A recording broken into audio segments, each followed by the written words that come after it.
Selon vous, combien est-ce qu'il faut gagner d'argent pour être considéré comme riche? Si vous regardez cette vidéo maintenant, on est dans une situation où Macron a voté la dissolution. Si je fais bien les choses et je continue bien les choses et que j'ai du cash flow tous les mois, au pire, j'ai que le cash flow et j'aurai pas la rentabilité de la revente. Ce qui était Instagram à la base, Ouais. partager des photos de vacances. Et aujourd'hui, c'est un moyen de faire du racolage en grande partie. Dès que PayPal nous libère, là la machine elle repart direct quoi. J'ai fait du Airbnb et à un moment donné, c'était des prostituées qu'on louait. Les voisins ils m'ont appelé, ils m'ont dit on trouve tout et n'importe quoi dans l'appartement. Comme les accidents d'avion, ça n'arrive quasiment jamais. Mais quand ça arrive, c'est la putain de merde. Bon, on se retrouve sur une nouvelle vidéo aujourd'hui. Nous avons un invité exceptionnel. Nous sommes vraiment contents de le recevoir. Eh ben, merci. Bienvenue à toi, Rémi. Merci beaucoup. Bienvenue, Content bienvenue, d'être là. bienvenue. Alors, on va peut-être... Alors, je sais pas ce qu'on T'as pas le programme en main. Je vois bien que t'as pas le programme et J'ai finalement. pas le programme, je l'ai. Finalement, à peine tu lu. me regardes en me disant bah Hugo finalement prends le relais. Bonjour à tous, bienvenue sur cette vidéo. En fait, avant de commencer à parler de Rémi et des histoires extraordinaires qu'il a à nous raconter sur son parcours entrepreneurial, moi les gars, ce que j'aimerais vous poser comme question pour commencer, c'est selon vous, combien est-ce qu'il faut gagner d'argent pour être considéré comme riche ou quand est-ce que vous vous considérez comme riche? Est-ce que vous vous considérez comme riche? Bon, vous avez compris la question, hein. Ouais. Quel est votre rapport à ça? Est-ce qu'il y a une somme à l'esprit? Est-ce que vous avez une somme à l'esprit? Ouais, dès qu'on gagne ça, on est riche? Ou est-ce que c'est le patrimoine? Comment vous voyez ça? Moi, personnellement, c'est plus le patrimoine et ce qui rentre, entre guillemets, mensuellement de tes rentes par mois. Mais c'est pas forcément un chiffre, parce qu'aujourd'hui, j'estime être aisé. Mais c'est pas genre je veux 5 000 ou 10 000, ça dépend surtout d'un train de vie. Je pense que c'est propre à chacun. Tu vois, il y en a vraiment 2 000, ils sont vraiment bien parce qu'ils adorent ce qu'ils font aujourd'hui, ils adorent partir une à deux fois en vacances, etc. Ouais. Machin. Maintenant, moi, c'est un but que je veux beaucoup plus grand. Je veux pouvoir voyager beaucoup plus, faire beaucoup plus de choses. Donc forcément, le train de vie est différent, donc beaucoup plus de rente nécessaire à ça. Donc je pense pas que ce soit une somme fixe, mais je pense que pour moi, un train de vie qui soit au moins acceptable, surtout déjà si tu restes en France, bah, tu as un coût de la vie qui est très cher par rapport à d'autres pays. Mais en restant en France et en voulant vivre légèrement au-dessus de la moyenne et vraiment genre pouvoir aller au restaurant quand tu veux, partir un petit peu quand tu veux, sans aller dans les excès, le jet privé, le caviar, tout ça, etc. Je pense qu'il faut entre 5 et 8 000 par mois, ça commence à être correct selon mon mode de vie. Mais du coup, ça, c'est plutôt une question d'équilibre. C'est en gros, c'est ça. rapport, t'es riche quand tu arrives à vivre le C'est lifestyle que tu as envie de vivre. Exactement. C'est pas genre j'ai 10 000, c'est bon. Parce que peut-être que 10 000, ce sera largement trop. Bon, c'est jamais trop. Mais peut-être que 10 000, ce sera pas assez parce qu'en fait, je veux partir plus souvent en vacances, parce que j'ai plus de projets, parce que j'ai un nouveau projet, parce que ci, parce que ça. Et en fait, avoir cet argent-là te permet justement d'avancer. C'est surtout, comme on l'a déjà dit, une liberté psychologique et financière qui te permet justement d'être libre et d'aller où tu veux, en fait. Donc moi, c'est pas forcément un chiffre, c'est plus par rapport à mon lifestyle.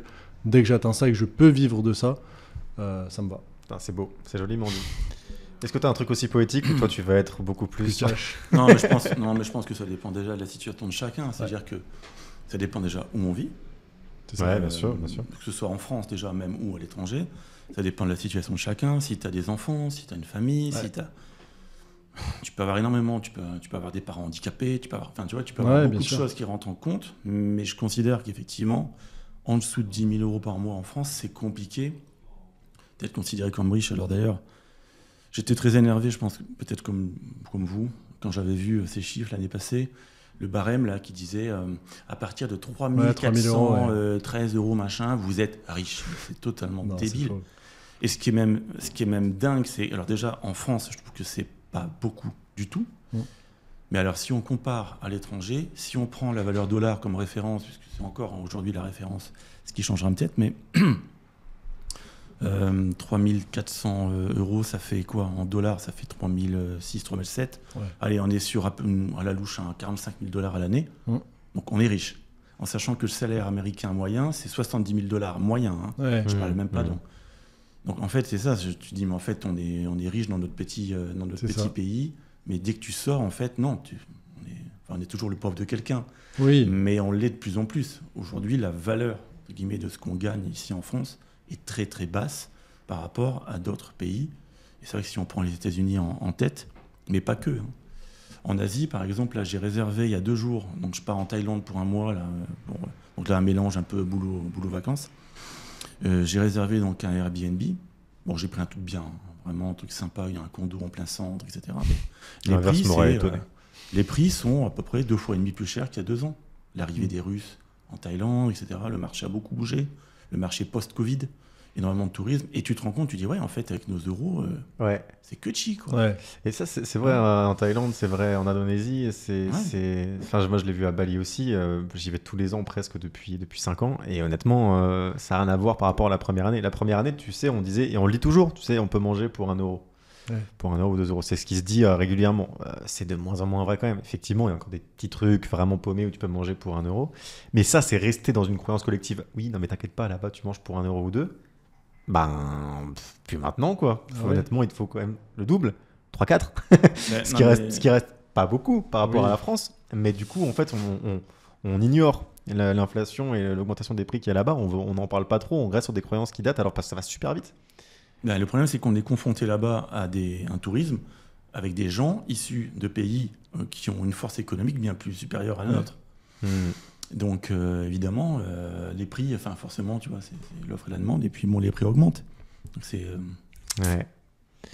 un peu triste. Donc oui, alors pour revenir à la question de base, je pense qu'en dessous de 10 000 euros par mois, par personne. Oui, bien sûr. On peut parler par couple aussi, par exemple. Ouais. Mais couple, enfant, machin, 10 000, tu rames quand même. Alors, ça dépend. C'est encore une fois une conception, qu'est-ce qu'être riche ? Je te rejoins sur la notion de patrimoine. Je pense que tu peux très bien avoir un patrimoine de 5 millions d'euros et vivre chichement en disant non, moi je mets tout. Je sais qu'on va en reparler tout à l'heure, mais je mets tout dans l'immobilier, je préfère, etc. Je me construis un patrimoine. Donc oui, tu es très riche, mais tu peux très bien vivre chichement et il n'y a pas de souci avec ça. Surtout qu'il y a effectivement ce truc-là de si jamais tu dépenses tout ce que tu gagnes, mettons tu gagnes 10 000 euros par mois, mais que tu as un lifestyle qui te coûte 10 000 euros par mois et que tu n'es pas dans une démarche d'investissement, effectivement, tu es riche, mais tu es précaire de fou. Ouais.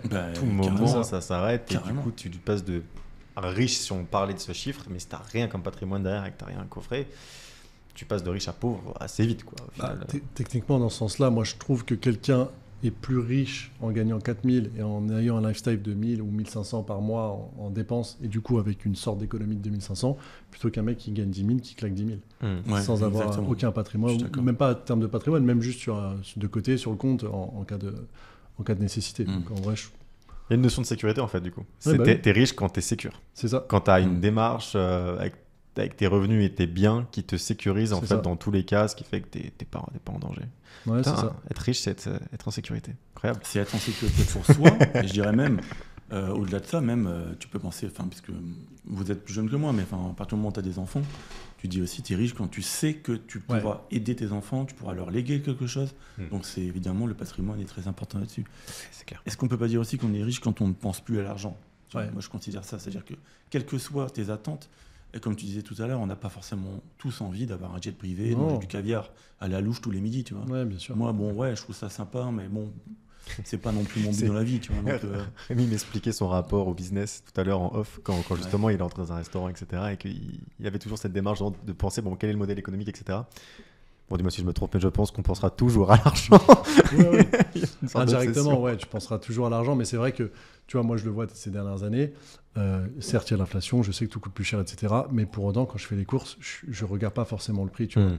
C'est pas dire je gagne des milliards, tu vois, mais c'est juste pouvoir, je veux ce saumon, je vais prendre ce saumon, je vais prendre ci, je vais prendre ça. Alors ça coûte plus cher à la fin, c'est sûr, mais juste déjà cette richesse, cette liberté de pouvoir manger ce que tu veux, vraiment acheter ce que tu veux, etc. Ouais, c'est incroyable. Donc, ne pas regarder les prix sur la carte déjà. C'est incroyable. Vois, qu'est-ce que j'aimerais manger ? J'ai envie de manger ça. Ah, je vais pas prendre ça parce que c'est non, tu vois, c'est vraiment cette liberté que je veux et du coup c'est carrément ça. C'est donc mais ça je le remarque en plus parce que moi j'ai eu un grand pic, on va dire, en termes de revenus, et là en ce moment c'est plutôt un down, tout le monde est un peu au courant de toute façon à cause des problématiques que j'ai eu avec PayPal. J'en avais déjà parlé, j'en parle tous les jours, je suis traumatisé. Mais effectivement, je constate, tu vois, parce qu'effectivement, vu que j'ai pas trop de visibilité sur quand est-ce que cette situation va s'arranger, on est sur plein d'actions qui sont mises en place, mais qui mettent du temps avant d'avoir de l'inertie et faire vraiment des revenus, parce que dès que tu gagnes avec un business que tu viens de mettre en place, tu le réinvestis parce que tu veux le stabiliser, etc. Du coup, au niveau des revenus, il y a juste une baisse drastique à un moment donné, dire là on fait attention parce qu'on a un business qui s'est écroulé. Et du coup effectivement c'est des petits réflexes comme ça qui sont revenus où j'ai fait en vrai si ma situation, mettons qu'elle s'améliore pas, ce qui sera pas le cas, mais mettons, du coup il faut quand même faire un peu gaffe. Et c'est vrai que quand tu t'es habitué par exemple à avoir cette liberté là ou à dire non c'est bon maintenant je fais plus attention parce que tu sais que l'argent rentre et que d'un coup du coup t'as une insécurité par rapport à ça ou en tout cas t'es plus insécure qu'avant. Et je me remets à regarder un peu les prix, je fais putain, c'est cher. Ouais, tu vois, je me dis, bah, faut que je fasse gaffe. Et effectivement, je me dis, bon, bah, on va pas le prendre et tout. Et putain, c'est vrai que quand tu t'es habitué à l'inverse, c'est difficile. C'est dur, hein. C'est dur de monter tes standards, entre guillemets, ou ton lifestyle et de repasser en dessous. Vivement que ça reventre. D'où le fait d'avoir l'importance d'avoir des actifs qui tournent aussi. Grave, c'est ça. Sans forcément, tu vois, avoir à s'inquiéter. Et là, le problème, c'est que toi. Je veux pas les vendre, mes actifs en plus. Non, je sais. Mais tu as construit, je pense, énormément aussi sur ton activité principale. Activité, pardon, j'ai essayé de prononcer bien les mots. Et c'est vrai que quand il y a une merde, quand il y a une épine dans le pied, ça complique les choses. Surtout qu'après, tu as des choix égoïstes qui peuvent être faits, mais que nous, on n'a pas fait. On aurait pu virer. Oui. Les équipes et tout qui étaient sur ces projets-là, enfin sur les projets comme les équipes SAV, tous ces trucs-là, on aurait pu faire le ménage le temps que ça. Ouais. Mais c'est pas un truc qu'on veut faire non plus. On a une équipe, elle est stable, on est content. Enfin, ça se passe bien. Ils ont rien fait pour mériter ça. C'est juste PayPal qui vient nous. Donc, il y a aussi ce choix-là. Il y a des gens qui auraient dit bon, non, je préserve mes revenus. Du coup, je liquide.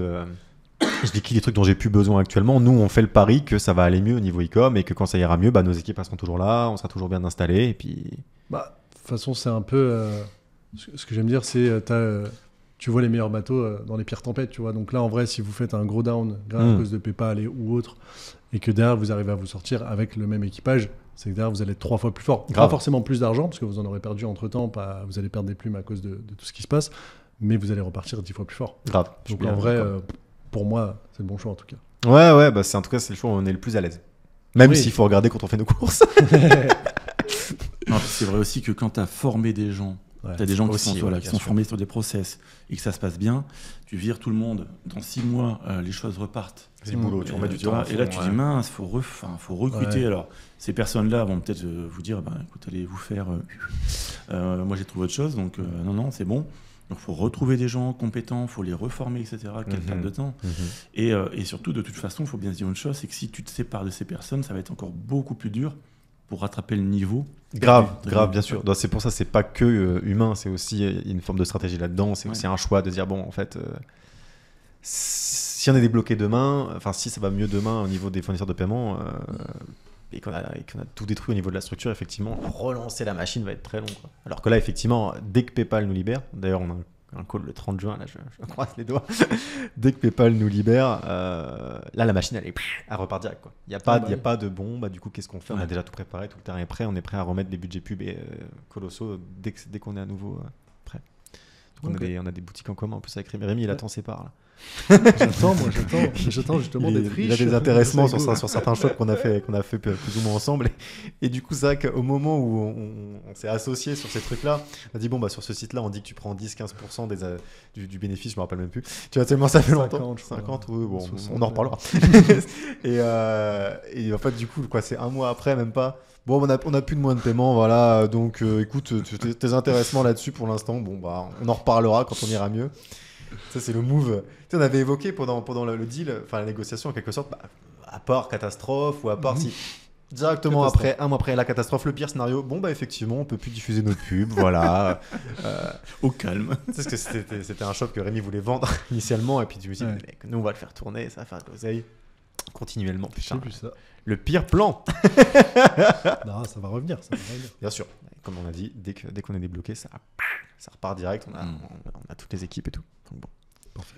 Alors peut-être qu'on peut passer à la présentation, puisqu'on ne sait toujours pas qui est Rémi. Le pire, on le présente pas, on passe. Alors Rémi, avant de te présenter, ça fait savoir que donc pour nous Rémi, t'étais un client à moi, si je dis pas de conneries. De client à copain, à ami, et maintenant carrément client aussi chez Incubox, et maintenant carrément intervenant dans un podcast. Mais donc initialement, pour la petite histoire, nous on connaît Rémi du coup parce qu'en fait tu étais client chez nous, Media Buying, on a commencé par ça si je dis pas de conneries. Ouais, c'est ça, en gros c'est connu par le biais de Clément, parce que j'ai commencé l'e-commerce après avoir fait de nombreuses choses. Et du coup, Clément, je lui ai dit, moi, je cherche à faire du media buying. Est-ce que tu connais ? Il m'a dit, ouais, forcément, je connais. Et du coup, de fil en aiguille, on a commencé le media buying ensemble. C'est un ami à toi, de base, Clément, c'est ça ? Non, du tout. En fait, j'étais dans un autre groupe d'e-commerce, donc j'étais avec un autre formateur, entre guillemets. Et il faisait des formations et du coup, j'étais dedans. Clément était dedans. Et à un moment donné, je lui ai envoyé un message privé parce qu'il avait l'air de s'y connaître en codage. Je sais pas le terme. Développement web. Développement Internet, quoi. Et de fil en aiguille, en fait, au début, je voulais faire une boutique que SEO. Et je suis passé sur de la pub parce que c'était trop long. Et je lui ai dit, il me faut quelqu'un qui fasse ma pub. Je savais pas comment ça fonctionnait du tout. Il m'a dit, ok, nous on fait, etc. Je vais en parler à Hugo. J'ai fait un call avec Hugo. Et Hugo a dit, ok. Du coup, on a commencé le media buying ensemble sur une boutique e-commerce. Voilà. Tu faisais quoi avant, du coup? Alors, en gros, Rémi, c'est quoi? Rémi, c'est bac scientifique. Bravo. Merci. Je savais pas pourquoi, mais j'étais bon en maths, en physique et tout, donc bac scientifique. Derrière, je fais une STEP, donc sciences, terre, environnement, planète. Je fais première, donc c'était licence 1. Je valide le premier semestre. Le semestre 2 me plaît pas du tout. J'arrête. Donc de là, je fais des petits trucs à droite, à gauche. Je découvre le marketing de réseau, le MLM. On a reparlé la semaine passée. La grande pyramide qui fait peur à tout le monde, mais pour le coup, c'était un MLM à la Tupperware, donc assez réglo, etc. Donc on était soft, d'ailleurs la boîte tourne toujours. C'est quoi comme... C'était Organogold. C'était du café, du thé, bien-être, etc. avec du Ganoderma qui vient de Chine. Vous avez nos liens affiliés directement dans la description. N'hésitez pas à commander. Et non, du coup, j'ai fait mes premiers euros là-bas. Donc c'était pas du tout moi, parce qu'en fait, moi, de base, pour parler très grossièrement, j'aime pas les humains. J'ai très très du mal. Actuellement, il nous déteste. Là, je fais semblant depuis tout à l'heure. Et non, j'ai du mal avec le contact humain, à parler avec les gens. J'avais beaucoup plus de mal avant. Et en fait, c'était un peu sortir de ma zone de confort, puisque forcément, MLM marketing de réseau, c'est tu vas clairement démarcher des gens, recruter des gens pour qu'ils soient dans ton équipe, pour vendre le plus possible, etc.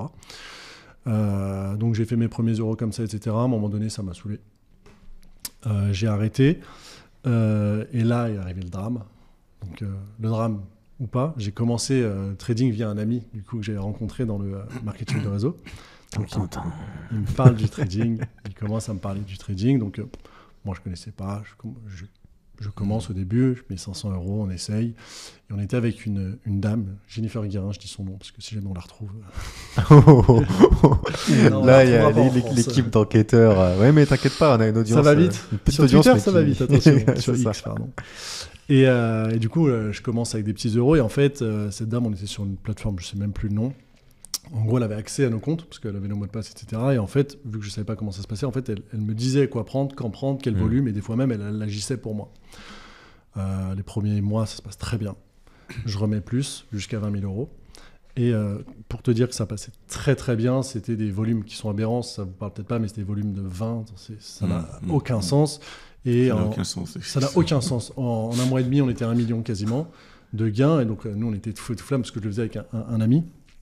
Et en fait, ce qui s'est passé, c'est que donc nous, à un moment, ça commence à perdre. Et on était un peu en panique. On l'appelle, ouais, qu'est-ce qu'on fait? Il dit, attends, je sais pas, machin et tout. À un moment donné, on appelle. C'est plus elle qui répond. On continue à appeler. Plus de réponse, plus de nouvelles. Du jour au lendemain, on n'avait plus d'argent.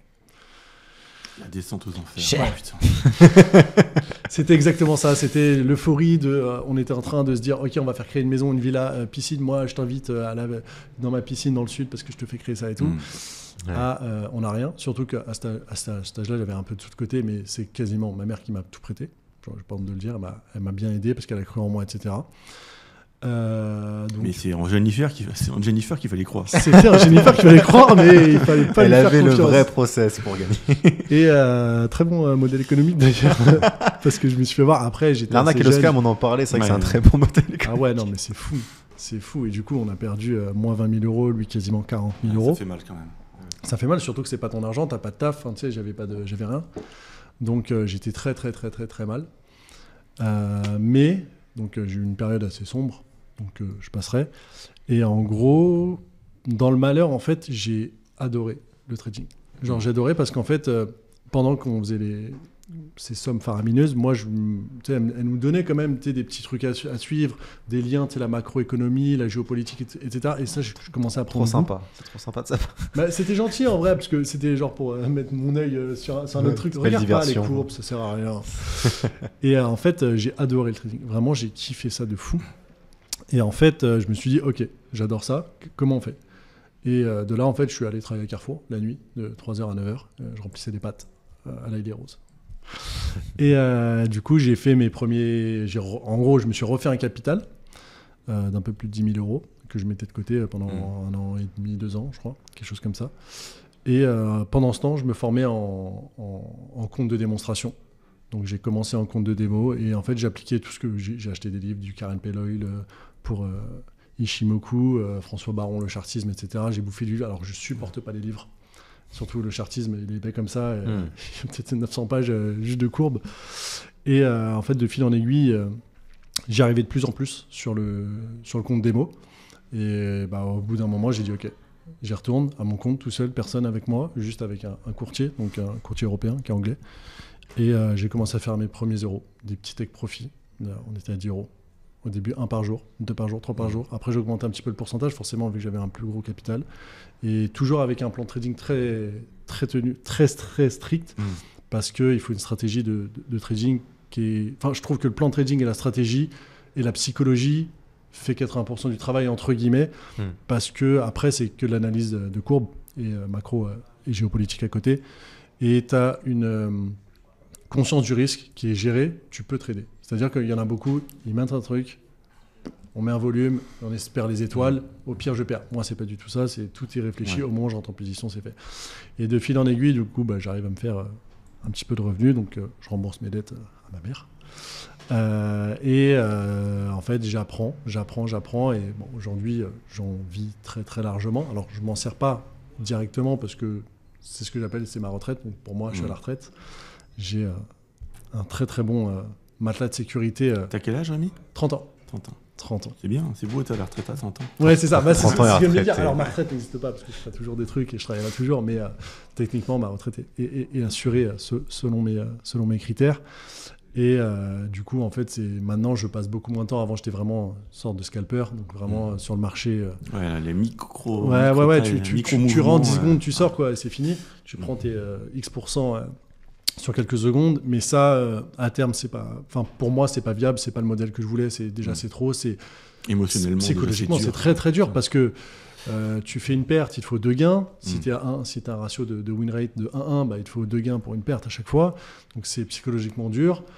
Faut être tout le temps sur le marché. Des fois, tu vas dire j'aurais dû laisser machin. Non, maintenant, je suis vraiment sur une stratégie qui est beaucoup plus simple que je préfère largement. C'est de l'analyse sur l'hebdomadaire ou du mensuel, ça dépend. J'ai toutes mes supports, mes résistances qui sont placés, mes ordres qui attendent, qui sont en cours, et c'est tout. Et je laisse tourner. À tort ou à raison, maintenant, mes analyses sont bonnes, donc j'ai beaucoup moins de pertes que de gains que quand j'ai commencé avec Jennifer. Et du coup, en termes de trading, ça se passe très très bien. Donc je continue toujours, mais du coup, ça me permet d'avoir beaucoup plus de temps à côté de moi, parce que le scalping, ça me bouffait tout mon temps, mon énergie, donc j'avais très très peu de temps. Et donc cette stratégie me permet du coup, après je me suis diversifié sur des PEA et sur des actions, etc. Enfin, le panel classique. Puis comme je te disais, vu qu'on reçoit un expert en immobilier, tu te doutes qu'il y a un moment donné où on va parler immobilier. Et il y a un moment, au 30e mot, là pour l'instant c'est la partie trading. Et en fait, le problème du trading amène l'immobilier en fait. Parce que en gros, je suis je vis très bien grâce au trading. J'ai de l'argent. Mais par contre, je vois que dans le monde réel, entre guillemets, je ne peux pas m'en servir directement. Sauf si je passe par la case je sors de la boîte, je coupe, du coup, impôt sur la plus-value, etc. Pour l'instant, tout est là. Tout n'est pas sorti, donc tout n'est pas imposé, tant que les plus-values ne sont pas là. Et surtout que ce n'est pas parce que tu fais du trading que tu peux acheter un appartement. Et ça, je le comprends, parce qu'au début, je fais des virements à la banque, juste histoire de, voilà, j'ai des sous. Et la banque me dit non. Elle me dit, mais vous avez un CDI ? Je dis non, mais ça, c'est plusieurs années de SMIC. Oui, mais il nous faut un CDI. Et donc là, je tilt et je dis, ok, bon, ouais, on va aller travailler, on va prendre un CDI. Du coup, là, je commence à Leroy Merlin. Donc, dès que je signe mon contrat, je ne suis pas renouvelé en période d'essai, donc je suis pris direct en CDI, donc ça m'a permis d'avoir 2 mois d'avance. Et là, tu retournes à la banque. Et là, je retourne à la banque, je dis, j'ai un CDI, c'est bon ? Elle me dit oui. J'ai de l'argent et le CDI maintenant. Mais surtout c'est tellement ridicule. Enfin, bon. Ah ouais, mais c'est aberrant parce qu'ils perdent beaucoup à faire ça, parce que c'est une sécurité pour eux le CDI, mais demain, regarde, là, je signe le CDI, je prends le crédit, je pars. Et alors ? Ils vont pas rompre le crédit. Non, ils peuvent pas. C'est parce que tu as le droit de changer d'avis, tu as le droit de changer de truc, etc. Donc c'est bête, mais bon, c'est comme ça. Et De là, du coup, je demande, je dis comment est-ce que vous êtes OK? Et c'était à l'époque, entre guillemets, il y a 3 ans et demi, des taux à 0,9%, à 1%. Donc déjà, c'était différent de maintenant, donc c'était avant le Covid. Et là, ma partie IMO, j'en ai déjà parlé avec Hugo, se base énormément sur de la chance. Après, je provoque la chance parce que je vais la chercher, j'ai bataillé. Pendant quasiment 8 mois, en fait, je me forme un peu à l'IMO tout seul, de mon côté, parce que je suis très autodidacte. Donc dès que j'ai une compétence que je n'ai pas, je veux l'apprendre. Si elle m'intéresse, bien sûr. Je veux l'apprendre, je veux la comprendre, pourquoi, comment, qu'est-ce qu'on fait, etc. J'ai galéré parce qu'en IMO, il y a beaucoup de gens qui disent A, beaucoup de gens qui disent B, achète ta RP, achète pas ta résidence principale, fais du locatif, fais du courte durée, fais du long terme, fais de l'achat-revente, fais du Pinel. Il y a tout, et en fait, c'est faux parce que ça s'adapte uniquement à la personne, à chaque personne. Et je cherche, c'est moi, dans ma tête, c'était appartement, je veux pas de parking, ça se trouve pas cher, etc. Machin. Et un jour, du coup, je tombe sur une annonce, c'est juste à 5 minutes de chez moi, donc au Kremlin-Bicêtre, donc qui commence à coûter très très cher parce qu'on est aux portes de Paris, comme Villejuif d'ailleurs. Et en fait, c'était un investisseur lyonnais qui retournait à Lyon, qui avait, sous le LCL, donc sous ma banque, qui avait tout un étage d'un parking, il y avait 11 parkings. La place de parking, à la vente, on est entre 14 et 16 000 euros la vente. Et en fait, ils vendaient les 11 places à 99 000 euros. Donc déjà, c'est très peu cher. Ouais, très intéressant. C'est très très peu cher, donc j'ai dit, ok, qu'est-ce que je fais? Comment je fais? Et là, je me renseigne. Est-ce que je peux prendre? Est-ce que j'ai le droit de revendre à la découpe? Est-ce que j'ai le droit de les boxer, etc. Donc je fais toutes les demandes, etc. Est-ce que j'ai le droit de boxer? Ils me disent, oui, tu as le droit de boxer. Est-ce que je peux en vendre à la découpe? Et là, j'apprends. Ça, c'est la magie française. Si tu vends un bien sous 15 000 euros, tu n'es pas imposé. Donc là, moi, j'achète tout. Et je commence à tout remettre à la revente instantanément. Du coup, à 14 900 euros. J'en vends, je crois qu'en peut-être 5 mois, j'en vends 2. Donc, je vends 2 places donc à 14 500. Donc, je récupère une bonne partie. Et derrière, en fait, je me dis, OK, c'est bien les parkings, mais ça ne rapporte pas beaucoup parce que je n'ai pas envie de les boxer, etc. Ça rapporte, il y a un petit cash flow parce que, mine de rien, ça se loue très bien, ça se loue à 80 euros la place. Donc, en vrai, c'est assez rentable vu que le crédit était très peu cher parce que forcément, j'ai eu à 0,9%, à 1,1 avec l'assurance. Et du coup, je commence à me dire, OK, je vais les revendre, je vais essayer de partir sur de l'appart, sur plus gros, sur un petit immeuble de rapport ou quoi, on va voir. J'essaye de les vendre, donc je les remets à l'agent immobilier qui me les a présentés. Et à côté de ça, je travaillais à Leroy Merlin et j'ai un gars qui était à Leroy Merlin qui me dit ouais, un jour, Rémi, si tu vois un truc dans l'IMO, dis-moi. Je dis là, j'ai 9 places de parking à vendre si tu veux. Il me dit ah ouais, où ça? Je lui dis au Kremlin-Bicêtre. Moi, c'était comme ça, je lançais une petite perche. Et il me dit ouais, carrément et tout. Je dis mais c'est moi qui les vends, c'est mes trucs. Il me dit ah ouais, super. Et j'ai fini par les vendre des 9 places à 109 000 que j'ai acheté les 11 à 99. D'accord.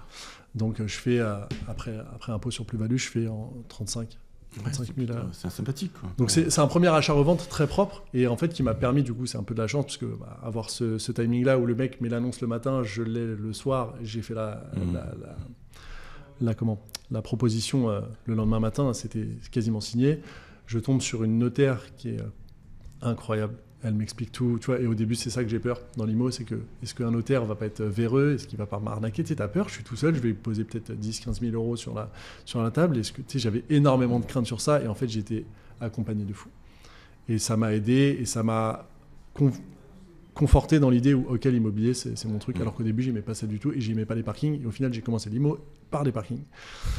Et de là, donc, j'avais un petit pécule de côté, grâce à cet achat-revente assez rapide. J'avais surtout les contacts, j'avais l'agent IMO et j'avais aussi la notaire. Donc à partir de là, je sais que je suis bien entouré, je sais que si je visite quelque chose, que j'ai un diagnostic, un compromis, etc., je sais qu'il va être analysé par ma notaire et je sais que s'il y a un problème, elle me le dira et du coup, je suis serein sur ça. Du coup, je commence à chercher, je commence à visiter, je fais peut-être pendant 2-3 mois, je fais peut-être 30 ou 40 visites. Et ça, c'est vrai, tu vois, tu as l'IMO Internet et tu as l'IMO en réel. Et en fait, il n'y a rien qui vaut mieux qu'aller visiter. Parce que tu vas parler avec eux, tu vas parler avec les agents. Des fois, je visite des trucs qui... Je sais que ça ne m'intéressait pas trop, mais je me dis que déjà, il peut peut-être m'en présenter d'autres. Peut-être que si jamais il est rentré demain matin, il va penser à moi, etc. Et petit à petit, je visite, il y en a un qui me plaît. En gros, le premier, je mets 1 an à l'acheter, parce qu'en fait, il l'affiche à 129 900 de mémoire. Et je le visite, et c'était un déchet, entre guillemets. En fait, c'était un ancien batelier qui avait un pied à terre ici. En fait, il voulait finir sa retraite, etc., sur un bateau. Et du coup, il vendait son appartement. Sauf que c'était un ancien corps de ferme sur Choisy-le-Roi, donc c'est pas loin. Et était vraiment en très mauvais état, mais habitable. Mais tu vois, pas isolé, rien, etc. Et 130 000 €, c'était un 25 mètres carrés. Pour moi, c'était assez cher, surtout que j'avais compris en cherchant que quand tu veux faire l'immobilier, tu veux chercher des travaux, parce que tu vas défiscaliser ça sur un peu moins de 10 ans, par le LMNP, par la niche fiscale, etc. Machin. Et parce que tu peux surtout négocier le prix, et parce que surtout, il y a des gens qui s'y intéressent pas, parce qu'ils ne veulent pas des trucs comme ça. Tu nous fais une formation immobilier en live, hein, fais gaffe. Ouais, c'est vrai, ça va. Il y a un produit à vendre. Ouais, ce que j'ai dit, on va payer après. Hein. Et du coup, je comprends que cet appartement est intéressant. Et en fait, moi, c'est très agressif. Les offres, je lui dis 105 000. Il me dit non. Je dis ok. J'attends, je continue de visiter. Puis il n'y a rien qui me plaît. Je visite, je fais des offres, ça passe pas, etc. C'est pas grave. J'ai envoyé des offres à l'appel. Et peut-être un an, quasiment un an après, je le revois. Il a baissé, il est passé de 129 à 127. Je me dis ok, t'as pas réussi à le vendre en un an, tu as baissé 2 ans. Je dis, ok, 109 000. On a négocié, c'est parti à 112 000. Et 112 000, pour moi, c'était très bien parce que c'était très peu cher, entre guillemets, parce que ça a Choisy-le-Roi et est en train d'augmenter, le RER, le tram, etc., super bien placé. Et surtout que moi, je vais le rénover de A à Z. Je travaille à Leroy Merlin, donc j'ai des avantages sur les matériaux, sur les artisans, tout ça. Je retape complètement l'appartement. Et du coup, ça a été mon premier appartement. De là... de fil en aiguille, j'ai un premier bien. La banque me suit, elle me fait confiance, surtout que je le loue très très cher. J'avais une mensualité de 545, je le louais 875. Ah ouais, ton cash flow que tu arrives à tirer de ça, c'est un argument pour la banque pour le deuxième prêt. De fou, parce qu'en fait, la banquière, je l'ai travaillé vraiment, je suis arrivé avec un dossier, il était plus que prêt. C'est-à-dire que je savais même plus qu'elle. Je lui disais, il y avait des termes qu'elle disait, je sais pas, je vais voir avec la directrice, tu vois. Et c'est des trucs, en fait... Le plaisir d'apprendre aux banquiers. Mais en fait, d'un côté, c'est frustrant parce qu'ils savent pas forcément, ils sont pas aussi poussés dans l'investissement. Eux, ils sont là juste pour faire des crédits, entre guillemets. Mais en fait, quand j'ai compris que la personne qui est en face de moi, c'est elle que je dois convaincre, juste pour qu'elle donne mon dossier à la dame à gauche, je me dis, ok, je suis arrivé avec un dossier qui était super propre, super clean, avec des tableaux de rentabilité sur plusieurs années, par rapport aux charges, par rapport à la taxe foncière, par rapport même à l'eau que je vais utiliser par mois, etc. Bien évidemment en location longue durée. Et du coup, la banque me suit, la banque me fait confiance. Et donc, de ça, je peux en acheter 2 autres à mon nom, à 1%, parce qu'après, ça bloque. Après, elle me dit non, là, ça commence à être trop. On a dépassé les 30% de taux d'endettement qu'ils disent pour les particuliers classiques. Et à partir de là, ils me disent non, c'est pas possible. Les taux commencent à remonter, etc. C'est mort. Donc, je me dis comment on fait ? Moi, je veux continuer mon aventure. Comment je fais ? Donc là, je recherche SAS, SARL, SCI, etc. Je monte ma SCI. Il me dit OK, SCI, vous avez rajouté quelqu'un d'autre. Votre taux d'endettement de SCI forcément baisse. Du coup, on repart. Et là, on enchaîne. Et on en est à 11 parce que le 12e a été refusé. C'est triste, mais 11. Impressionnant. Refusé par la banque. Ouais, parce qu'en gros, ils ont dit là, en fait, on est arrivé sur un timing qui était le pire. On était en octobre dernier. Donc, tu sais, tu avais quasiment le pic des taux. Et du coup, ce qui faisait que le taux, les assurances, ils te charbonnaient. En fait, ça te détruisait ta mensualité. Nous, on était rentable. Quoi qu'il arrive, on était rentable sur nos biens parce qu'on sait très bien qu'on les loue beaucoup plus cher que sur la mensualité. Même si, tu sais, normalement, eux, ils prennent le calcul, ils te prennent que 70% de ta mensualité. Ils la comptent. Même ça, on était au-dessus des 70%. Mais ils ne voulaient pas. Ils ne voulaient pas. Et du coup, le dernier était refusé. C'est pas très grave parce que là, on est en train de voir, du coup, justement, pour revendre certains. Je te parlais, Hugo, ce matin. Ouais. En revendre pour baisser les taux, pour baisser le taux d'imposition.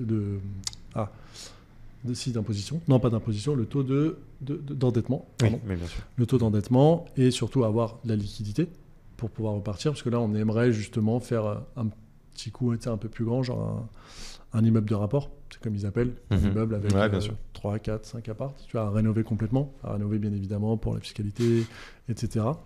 À voir si on passe par un statut de marchand de biens, parce que si tu fais de l'achat-revente, forcément, tu es un marchand de biens, tu n'es pas imposé pareil, il faut voir, il y a des normes, etc. Donc, c'est pas juste achète et tu fais. En vrai, c'est pas aussi simple que ça. Les gens, tu vois, sur les réseaux, j'ai acheté ça et 3 mois après, j'ai vendu. Non, tu en as acheté un, à la limite, que tu as revendu sous RP, résidence principale. OK. Si tu as fait ça sur 5 appartements, Il y a quelqu'un qui va toquer chez toi bientôt. Ouais, c'est pas... donc à voir, donc on réfléchit sur ça, à voir si on fait pas un marchand de biens sur un immeuble, à trouver bien sûr. Tout est bien là, du coup, ça fait combien de temps Enfin, c'est sur quelle durée Un peu moins de 4 ans, donc on va dire 3 ans et demi. En 3 ans et demi, du coup, 11 biens. 11 biens en 3 ans et demi.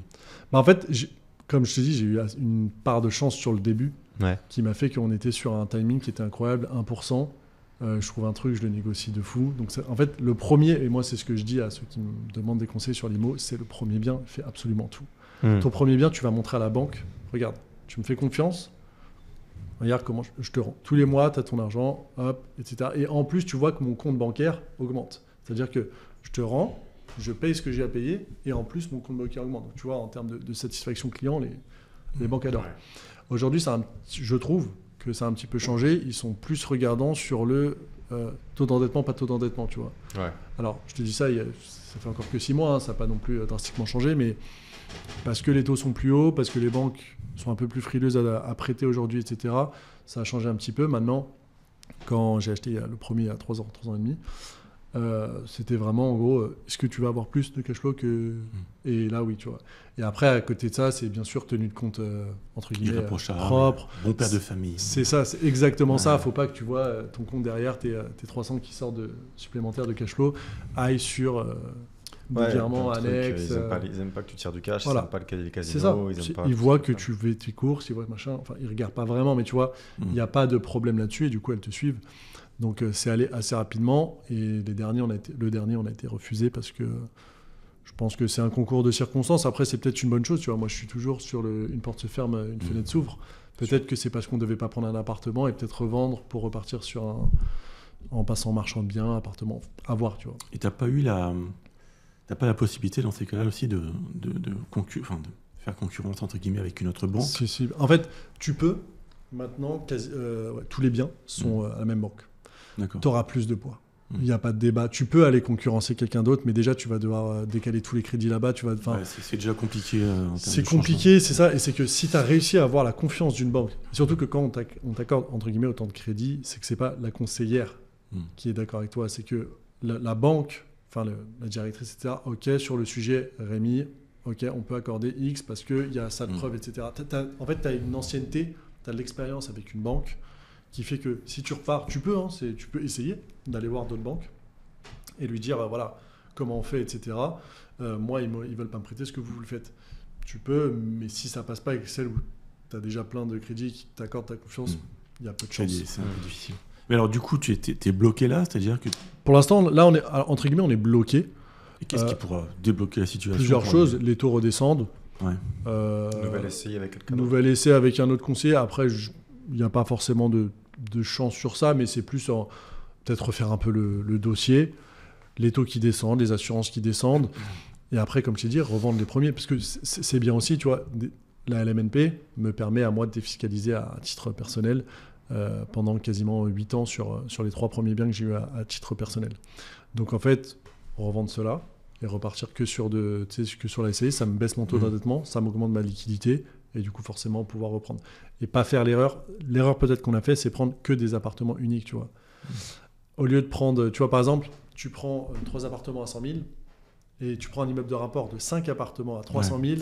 Ça change la donne. Ça change complètement la donne parce que tu as 2 appartements grossièrement gratuits qui te permettent d'avoir un cash flow beaucoup plus grand, un taux d'endettement beaucoup plus faible parce que forcément ils calculent 70% de tes gains pour ton taux d'endettement. Si tu as 2 appartements gratuits en plus pour le même prix, tu vois, c'est toute une réflexion qu'on est en train de faire. On n'est pas dans le tout de suite, parce qu'on n'est pas pressé. Les taux commencent à redescendre, mais bon, on ne retombera pas tout de suite, même peut-être jamais à 1 ou 0,9. Mais on attend que ça tranquillement et surtout, on ne veut pas se précipiter. On va essayer de vendre au moins 2 apparts, je pense. Là, il y en a un qui est déjà en vente. Et pour essayer de repartir justement sur un petit immeuble de rapport ou un immeuble entier, mais ce ne sera pas Paris, quoi. Tu as déjà pensé je sais que je vois à côté Hugo qui a envie de passer sur d'autres questions. C'est pas grave, on suit pas mon plomb, allez, faites vos trucs. Non, mais je me disais simplement, tu as déjà pensé aussi investir à l'étranger? J'y pense, mais en fait, c'est comme tout. C'est ce que je disais, Hugo, c'est que quand tu commences dans un business, tu vois, là, j'ai eu de la chance, j'ai eu le bon agent IMO, un notaire incroyable. Et du coup, je suis bien accompagné. Ouais. Je vais à l'étranger, c'est exactement pareil avec un Qbox. Pourquoi je prends un Qbox? Parce que c'est français, parce que j'ai confiance, parce que j'ai un interlocuteur, parce que je peux faire... Il est sympa quand même de faire N'hésitez pas avec un Qbox. Il fait la promo, mais nickel. Et en plus dans le sujet, en prolongement. Le chèque à la fin. Bien sûr, bien sûr. On coupera ça. Non mais voilà, tu préfères rester un peu dans le confort entre Non, guillemets, j'aimerais partir, mais c'est la confiance. Tu vois, c'est pas la confiance dans les gens à qui je vais parler, mais c'est que je connais pas le pays, je connais pas ce qu'ils font des crédits, ce qu'ils font pas des crédits. Tu vois, Hugo me parlait qu'il avait rencontré à Bali des gens qui accompagnaient les entrepreneurs pour investir sur Bali. Et ben, tu vois, ça c'est quelque chose qui me parle. Parce que j'aime bien ce côté où, ok, j'aime bien faire les trucs par moi-même, j'aime bien apprendre, etc. en France. À l'étranger, je pense qu'on est sur un... C'est pas genre je vais acheter une voiture, les lois sont pas les mêmes, la gestion n'est pas la même, les clients sont pas les mêmes, même si c'est des touristes, tu vois, tout est différent. Et du coup, bien évidemment que j'aimerais aller à l'étranger. C'est parce que je pense qu'il y a énormément d'argent à faire à l'étranger, plus qu'en France même, parce que en France, c'est pas saturé en France, il y a encore énormément de biens. Mais à l'étranger, il y a beaucoup de pays qui sont en voie de développement ou qui sont en train de se créer, ou des migrations de vacanciers, de touristes qui se déplacent vers des endroits où les gens n'allaient pas forcément avant, parce que c'est moins cher, parce que machin, etc. Tu vois, ne serait-ce pas très loin. L'Espagne. Peut-être même de la diversification dans les trucs que tu peux faire, typiquement de l'immobilier, mais en mode hôtellerie, restauration, tout ça. Maison d'hôte, enfin tu vois, des gîtes, des trucs comme ça, c'est quelque chose qui me parle. Vraiment pas avoir que de l'appartement, un locataire ou du Airbnb, pour en revenir sur les petites histoires Airbnb. Mais ouais, ça me parle énormément d'aller à l'étranger, mais c'est cette question un peu de confiance qui me pose encore problème, parce que forcément, il faut quelqu'un sur le terrain qui me dise ok, je te donne entre guillemets les clés et vas-y, tu me dis comment on fait, qu'est-ce qu'on fait, je te fais confiance. Bien sûr que je me déplacerai sur place, etc. pour voir, mais voilà. Alors, si la personne s'appelle Jennifer, on évite. Jennifer, non, mais je te redonnerai leur contact, puis je leur enverrai cet épisode, je pense, pour qu'ils puissent. Ouais, carrément. Parce qu'effectivement, si jamais pareil, vous voulez investir à Bali, effectivement, on connaît du monde. Enfin, j'ai rencontré des gens cet été. Non, même pas en fait, il y a quelques mois en fait. Et plusieurs boîtes. Ouais. C'est une boîte. Mais donc ouais, ils aident les gens à investir à Bali, et c'est vrai que c'est super intéressant parce qu'ils aident notamment pour la partie immobilière, mais aussi pour les gens qui veulent créer une activité sur place, sur quelles sont les autorisations qu'il faut, au niveau des visas, au niveau même de la juridiction locale, etc. Il y a plein de sujets. Et ils accompagnent les gens à faire ça de A à Z. Et eux-mêmes, en fait, c'est un ancien avocat d'affaires, et avec sa compagne qui est, si je dis pas dans l'immobilier, si je dis pas de bêtises. Un combo entre événementiel et immobilier, il me semble, un truc. C'est un bon combo. Voilà. Et donc ouais, eux, c'est leur projet, parce qu'ils ont fait du coup les démarches pour eux pour s'installer et tout, et puis maintenant ils aident les gens à faire la même chose. Ouais, non mais carrément. Mais c'est un bel endroit, Bali. Je sais que tu veux que j'aille. Là, sur de la courte durée, tu as des taux de remplissage de malades, et puis en ce moment, je pense pour quelques années encore, à mon avis. Ouais, mais surtout que effectivement, Bali, peut-être que c'est beaucoup moins une opportunité aujourd'hui qu'il y a 4 ans. Ouais. Mais l'Indonésie est toujours une opportunité. Juste à côté de Bali, tu as Lombok, une autre grande île. Et doucement mais sûrement, pour avoir parlé avec 2-3 personnes qui sont dans l'immobilier là-bas, ils expliquent que effectivement, peut-être le meilleur placement aujourd'hui, c'est peut-être la Lombok, parce qu'on se projette sur 15 ans et qu'en fait, ça va devenir le Bali d'il y a 15 ans. Celui qui commence à se développer, etc. Et où en fait, quand tu arrives premier sur le marché, effectivement, tu as des belles opportunités, tu achètes de l'immobilier pour presque rien. Et puis en fait, dans 5 ans, le tourisme va exploser à Lombok et il y aura des choses à faire. Il est déjà en train d'exploser le tourisme là-bas. Mais c'est encore le début, quoi. Ce que je veux dire, même le aujourd'hui, c'est moins bien qu'il y a 4 ans. Ça sera toujours mieux qu'il y a 10 ans. Exactement. Dans 10 ans, pardon. C'est ça. C'est sûr. Parce que là, c'est pareil, sur Bali, tu as des trucs très connus. Ubud et Canggu, par exemple, c'est très connu. Il y a Sideman à côté, qui est beaucoup moins connu. Et tous ceux qui sont des touristes qui vont souvent là-bas disent, quand on va à Sideman, on a l'impression d'être dans le Ubud d'il y a 15 ans. Ouais. Là, c'est plus nature, c'est plus authentique et tout. Sauf que bien évidemment, du coup, c'est une opportunité pour ceux qui veulent aller créer un hôtel là-bas ou quoi. Ouais, bien sûr. Parce qu'en fait, du coup, doucement mais sûrement, ça attire des gens qui cherchent le côté authentique. Puis après, ça va devenir d'ici 10-15 ans, comme Ubud, à savoir trop occidental, on va dire. Ouais. Mais il y aura quand même du business à se faire à ce moment-là, parce que si Ubud et Canggu sont toujours blindés aujourd'hui, c'est parce que justement, tu as aussi des gens qui cherchent ce côté occidental dans un pays où la vie est moins chère, etc. Quoi. Et où il fait beau. Donc des belles opportunités là-bas, mais comme tu as dit, c'est plein de codes qui sont différents. C'est l'accès à la propriété qui est pas pareil. Tu pas vraiment fais des arrangements, t'es pas vraiment propriétaire. Enfin, il y a des bons plans business, mais par exemple, je sais qu'aujourd'hui, typiquement, on est très averti, tu vois, sur ça. Faut faire attention parce que la propriété n'est pas la même chose. Là, j'étais dans un hôtel Enfin, un hôtel, oui, un hôtel, on va dire ça. En tout cas, un service d'hôtellerie où le mec avait fait du coup un petit village avec une piscine au milieu et tout, vraiment magnifique. Et le gars nous expliquait que voilà, dans 3 ans, c'était la fin du jeu pour lui parce qu'il a investi au tout début, du coup, il y a 20 ans, il avait fait du coup une location de tout ça, d'un terrain vierge sur 20 ans, il a construit dessus et tout. Sauf que là, du coup, il doit renouveler le contrat. Et le mec lui demande plus ou moins le triple, quadruple, enfin, je sais plus, une somme astronomique par rapport au. Évidemment, il a vu il a vu un petit peu la manne financière de cet endroit. Donc le gars, bien évidemment, a eu un retour sur investissement énorme par rapport à son truc déjà de base. Le mec qui est resté là sur 17 ans. Mais il sait que si jamais il renouvelle, ce fameux profit qu'il a fait va vraiment se faire taper dessus. C'est l'URSSAF baligné, quoi. Voilà. Exactement. Et donc il hésite, il sait pas s'il abandonne son projet de son petit village ou s'il renouvelle, mais s'il renouvelle, du coup, il n'aura pas fait tellement de profit que ça, vu le prix que le gars lui annonce. Alors que là, il a bien remboursé, il est dans ses frais et tout. Je pense que c'est un business plan qui est différent. C'est-à-dire qu'il faut vraiment mettre... carrément. Tu dis, voilà, j'ai 20 ans pour exploser, bon déjà rentabiliser déjà première chose ton achat.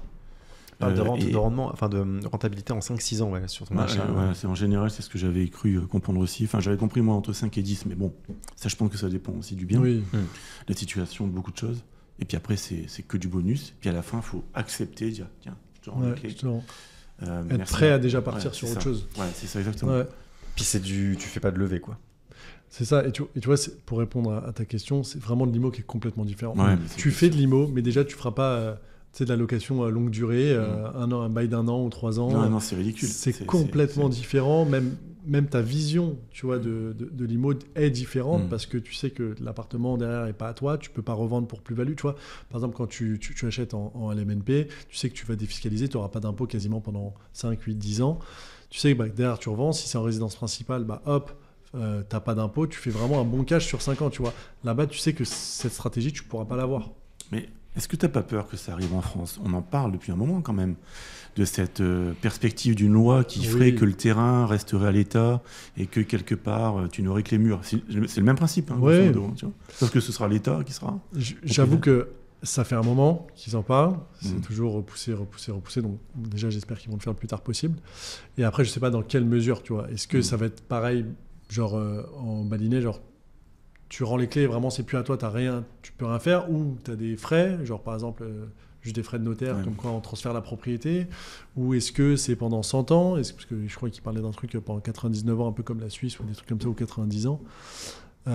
Comment ça va être, tu vois, même moi je sais pas honnêtement comment ça va être, donc ça me fait peur, oui et non, parce que c'est pour ça surtout que je veux accélérer maintenant, c'est justement pour être prêt à ces trucs-là plus tard. Si j'ai pas dans 10 ans, il me dit ouais Rémi, tout est bien, ils sont plus à toi, je pense pas que ce soit ok, on te les prend et t'as 0 €. Enfin, je pense pas que concrètement il y aurait... Non, mais regarde, on est dans une situation politique là, si vous regardez cette vidéo maintenant, on est dans une situation où donc Macron a voté la dissolution, enfin a promulgué la dissolution, je sais pas comment. Et il est tout à fait possible, possible, je pense pas probable, mais possible, que la majorité de gauche, enfin le Front populaire, avec la LFI en tête, Mélenchon Premier ministre, t'imagines, moi je serais très très inquiet dans une situation comme la tienne. Ouais. Je me dis là oui, la propriété ça n'existe plus, quoi. Voilà, la propriété n'existe plus. Après voilà, le climat politique dans tous les cas effectivement a un impact sur ton business. En fait en gros pour répondre, ce serait j'en ai peur, mais je vais pas m'arrêter pour autant, tu vois. Je me dis qu'entre le temps maintenant et que ce soit fait, si je fais bien les choses et je continue bien les choses et que j'ai du cash flow tous les mois, au pire, j'ai que le cash flow et j'aurai pas la rentabilité de la revente. Au pire, tu vois. Et c'est pas grave, tu vois, j'aurais quand même gagné, mais moins. Maintenant, comment ils le font, dans quelle mesure, etc. et dans combien de temps, tu vois, je peux pas le savoir, mais c'est pas ça qui va m'arrêter dans le sens où, de toute façon, ils le font, ils le font pas. Ils pourront pour moi jamais faire un truc aussi drastique qu'on te reprend les clés et t'as plus rien, tu vois. C'est le jeu, dans le sens où quand tu fais du biz, dans tous les cas, t'es soumis aux acteurs extérieurs, au changement, tu vois. De la même manière que moi je fais mon truc et que PayPal arrive du jour au lendemain, il dit maintenant t'arrêtes un petit peu de jouer comme ça. Ouais, c'est ça. Je fais du coup il faudra jouer autrement. C'est un peu le truc, c'est ça que si jamais t'es toujours en train d'essayer de prévenir ces trucs-là, c'est vrai que t'es un peu paralysé. Non, mais de toute façon c'est toujours pareil. Pour faire des profits, il faut gérer du risque. Mais il faut une part de risque. Voilà. Bon, on va quand même essayer d'aller sur mon plan, hein, si vous voulez bien, messieurs. Allez, et on va reprendre à une question qui est intéressante. Enfin, plutôt, c'est pas vraiment une question, c'est plutôt votre rapport à l'endettement. Et en fait, nous, typiquement, on est sur des business à cash flow. Ouais. Toi, tu as un rapport à l'endettement qui, j'imagine, est OK, parce que du coup, tu as un business où tu t'endettes beaucoup et juste tu fais en sorte d'avoir un équilibre. Toi, Romain, par exemple, ton rapport à la dette, à la levée de fonds, est-ce que c'est des choses qui t'intéressent? Est-ce que ça te fait peur? Je sais que moi, par exemple, la levée de fonds, je connais très mal le sujet. C'est pour faire une grosse boîte, etc. Je connais très mal le sujet, mais naturellement, j'aurais tendance à me dire que ça m'effraie. De me dire qu'effectivement, c'est une manière d'entreprendre qui, moi, ne me plaît pas. Enfin, je suis pas à l'aise avec le concept d'aller... J'ai des idées qui demanderaient des fonds et tout, mais je suis pas à l'aise avec le fait d'emprunter 1 million, 2 millions et d'aller bosser avec ce pognon-là en ayant, entre guillemets, moi, le sentiment d'avoir des comptes à rendre. Et du coup, j'ai l'impression que c'est de l'entrepreneuriat à fond, mais qu'on se prive d'une forme de liberté. Et moi, c'est ça mon rapport à l'endettement et à la levée de fonds. Et du coup, c'est pas un truc qui m'attire pour l'instant, en tout cas. Est-ce que toi, tu y as déjà pensé? Déjà, je considère pas que ce soit de la dette, la levée de fonds, au sens où c'est simplement des gens qui intègrent ta structure, ta start-up, etc. Mais simplement, ils l'intègrent non pas par leur talent, mais par l'argent qu'ils vont pouvoir apporter. Mais oui, tu auras des comptes à rendre, clairement. Et tu seras scruté. Enfin, moi, j'avais lancé une boîte avec un ami à l'époque, en tourisme, je t'en ai déjà parlé. Ouais. Et c'est pareil, on avait intégré un incubateur et il y avait donc un fonds de pension australien, singapourien, pardon, qui allait, enfin, qui devait, bon, finalement, ça s'est pas fait pour tout un tas de raisons que je ne vais pas expliquer ici, mais qui devait injecter $1 million. À l'époque, c'était en 2014. C'est pas mal et tout, on va pouvoir se développer. Mais on sentait bien qu'on avait affaire à des gens qui ne connaissaient absolument rien dans le domaine d'activité du tourisme qu'on voulait faire, donc c'était en Asie, et qui posaient déjà énormément de questions et énormément de conditions où on s'est dit, ça va être très très dur à gérer parce qu'on va être sous pression en permanence. Chaque décision on devra l'expliquer un petit peu comme un dossier à la banque, tu vois, c'est un peu le même principe finalement. C'est un peu le même souci, c'est-à-dire que la banque t'emprunte de l'argent, mais il faut répondre à des conditions, sauf qu'après ils te foutent la paix. Une fois que l'argent est prêté, là ils te foutent pas la paix du tout. Donc je pense que c'est aussi ce qui permet de développer les business, mais dans le cadre de nos business à nous, moi je pense notamment à Incubox, mon business à moi, une levée de fonds n'aurait pas d'intérêt particulier. Par rapport au niveau où on est arrivé, on a réussi à faire 100. Je pense pas qu'on en aura besoin. Ce ne sera pas un moteur de croissance? Non, ce ne sera pas un moteur de croissance particulièrement, puisque les équipes se sont montées en fait en fonction du nombre de clients qu'on a. Donc on a grandi en fait avec le nombre de clients qu'on a pu engranger et le volume de produits à traiter, de sourcing, de logistique, etc. On n'en aurait pas besoin en vérité. Non. Par contre, la dette, c'est toujours quelque chose qui m'a... Enfin, j'ai jamais été très à l'aise. C'est pour ça d'ailleurs, j'ai jamais fait vraiment d'immobilier à ce jour. J'ai un bien. Voilà, j'ai un bien que j'ai déjà remboursé. Okay. C'est un bien qui date de... J'étais assez jeune, on va dire. Donc, mais j'ai jamais passé le cap, tu vois, ça m'a toujours fait peur. Ouais. Et je discutais de ça avec un ami qui sera peut-être d'ailleurs un invité, qui s'appelle Charlie, qui est lui aussi un gros, il y a vraiment un très très gros poisson dans l'immobilier, qui a à peu près ton âge, une trentaine d'années, un peu plus peut-être. Il faudra faire un truc à 4. Ouais, c'est un truc à 4. Et lui, l'avantage en fait, c'est qu'il dirige aussi une boîte. À la base, c'est un artisan. Ouais. Pas de métier, mais c'est un artisan, il s'est imposé artisan, mais c'est surtout, il est devenu courtier en travaux pour lui-même, c'est-à-dire qu'il prend des chantiers, c'est quelqu'un qui est très bon dans les réseaux sociaux, donc dans la région de Lille et le Nord en général. Je me demande si je n'avais pas déjà parlé de la conciergerie lilloise. Ça me dit... Charlie, si tu nous entends. Et donc, il a l'avantage, effectivement, d'avoir à sa disposition énormément d'artisans sur tout un tas de chantiers. Donc, alors lui collecte les chantiers, en fait, et fait appel aux artisans. Tiens, Michel, ça t'intéresse de bosser sur ce chantier, etc. C'est lui qui facture, donc évidemment, il prend sa com. Donc, déjà, il a un bon système. Et en plus, il fait énormément d'immobilier. Alors, il est marchand de biens, il fait aussi de l'achat, il fait de l'achat-revente, mais il fait aussi de la location, il fait beaucoup de types d'immobilier différents. Ouais. Et à chaque fois, l'avantage, c'est qu'il prend des trucs qui sont en ruine, et il met une équipe dessus, tiens les gars, allez, hop, on met ça neuf, et puis... et c'est vrai que c'est intéressant, son système est intéressant, et lui me disait, mais non, mais pourquoi tu as peur? C'est pas que j'ai peur de la dette de l'immobilier, mais c'est vrai que c'est quand même une responsabilité, c'est quand même... Tu vois, tu dis non, faut pas qu'il y ait de problème. Et lui, il me disait, non, mais Il dit, moi, je ne ferais pas ce que tu ferais. Ça m'effraie beaucoup plus que de faire de l'immobilier. Encore une fois, je pense qu'à partir du moment où tu rentres dans un champ de compétences, que tu comprends vraiment le domaine, les tenants, les aboutissants, et que justement, tu arrives à gérer le risque, ça va. Moi, je m'y connais pas assez en immobilier pour vraiment faire ce que tu fais, par exemple. Alors, je pense que c'est pareil, c'est venu progressivement. C'est ça. Tu as eu un bien, tu as eu la bonne opportunité au bon moment, tu as pris un bien, tu as gagné en confiance, tu as compris des choses. C'est comme le trading, c'est-à-dire qu'au départ, tu regardes des courbes, tu comprends rien. Chandelier japonais, quoi. C'est quoi? Attention, le niveau de... Voilà, enfin, il y a beaucoup de choses que tu comprends pas. Et petit à petit, tu commences à maîtriser. Et voilà. Et après, tu peux justement gérer ton risque dans le trading, comme dans l'immobilier, comme dans le métier qu'on fait, comme dans le commerce. Voilà. Mais donc voilà, je suis pas forcément friand d'avoir une dette importante sur la tête, même si j'ai bien conscience que c'est un levier très très important pour s'élever. Mais il faut maîtriser vraiment le business dans lequel tu entres. Tu ressens pas d'anxiété, toi, par rapport au fait d'être endetté, du coup, de fait? Non, parce que j'ai justement, ça revient à la question de tout à l'heure, tu vois, le fait que je sois en France, je sois quasiment qu'en Ile-de-France, je sais qu'il y a de la location, tu vois. Genre, il y a de la demande à foison. Donc en fait, c'est un peu la sécurité. Tu sais, les gens disent, ouais, tu sécurises dans la pierre, etc. C'est une partie qui est vraie, tu vois. Parce qu'en vrai, que tu le rénoves ou que tu le rénoves pas, j'ai vu des appartements qui étaient loués, c'était des déchets. Et en fait, je sais que je vais avoir un locataire. Et je sais que ce locataire, au pire du pire, même si je baisse mon prix, il paye ma mensualité. C'est-à-dire qu'au pire, je perds pas. Et juste dans 20 ans, ou 25 ans, il n'y en a plus maintenant, au pire, dans 20 ans, l'appartement est à moi, tu vois. Et si je vends dans 10 ans, j'ai gagné 10 ans de mensualité en moins par rapport à la différence de ton crédit, moins les intérêts, etc. Mais du coup, non, je n'ai pas d'anxiété plus que ça. A contrario, tu vois, si j'essaie dans un autre pays, je ne sais pas comment ça se loue, je ne sais pas comment, pourquoi, est-ce qu'il y a un taux de remplissage, machin, etc. Je me dirais, là, techniquement, il n'y a personne, c'est moi qui paye. Alors, maintenant, j'ai la sécurité d'avoir les trucs à côté qui peuvent, du coup, combler ce manque, mais le but, c'est pas d'avoir un manque. Et du coup, c'est ça qui me prépare. Donc non, je suis pas du tout anxieux avec une dette sur la tête. Et simplement, je déborde de la question de la dette, mais tu n'as pas eu de soucis d'impayés, de procédures Jamais. Pour les petits couacs qu'il y a eu en IMO, il y a eu un locataire qui est parti et il m'a payé en gros 4 mois plus tard. Mais c'était un accord, en gros, il a eu des soucis, il est parti, il m'a payé après, mais sinon ça va. Et sinon, c'est dernièrement, parce qu'en fait, ils sont quasiment tous en longue durée. Et là, les derniers, je les passe en courte durée, justement pour essayer d'avoir un peu plus de cash, parce que je vais les revendre.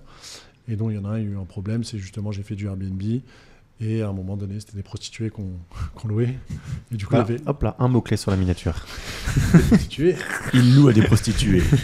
Et tu avais la queue, en fait, devant l'appartement, devant l'immeuble, et du coup, les voisins, ils m'ont appelé, ils m'ont dit, Rémi... Depuis quand t'es Mac, en fait? T'as changé, qu'est-ce que c'est que ça a cette bien histoire? changé, l'IMO, c'est à monter à la tête. Et du coup, la police qui vient là-bas, qu'on doit monter, on trouve tout et n'importe quoi dans l'appartement. Mais sinon, non, quasiment jamais. En fait, au début, c'est une des craintes que j'avais dans l'IMO, c'était ça. C'était genre, mais BNP, il paye pas. Et en fait, j'ai plus la stat exacte, mais le nombre de personnes qui ne payent pas en France, c'est très, très, très, très, très faible. Et donc... T'as la stat? Non, mais j'ai pas la stat, mais c'est pareil, j'avais la même... moi, j'avais la même crainte. C'est d'ailleurs pour ça, tu vois, qu'à l'âge que j'ai, j'aurais dû investir beaucoup plus tôt. Et je l'ai pas fait parce que j'ai toujours eu cette peur. Mon père a fait d'immobilier, il avait dans le Nord, mais il y a eu effectivement, il a acheté un immeuble, il a fait 3 appartements, une autre maison, etc. Et il a eu des gros problèmes avec ça. Et donc ça m'a toujours un peu refroidi quand même. Mais je discutais avec David Broman, je sais pas si tu vois qui c'est, l'autre jour, et qui me disait un truc qui m'a marqué. Il me dit, tu sais Romain, c'est comme les accidents d'avion. En fait, ça n'arrive quasiment jamais.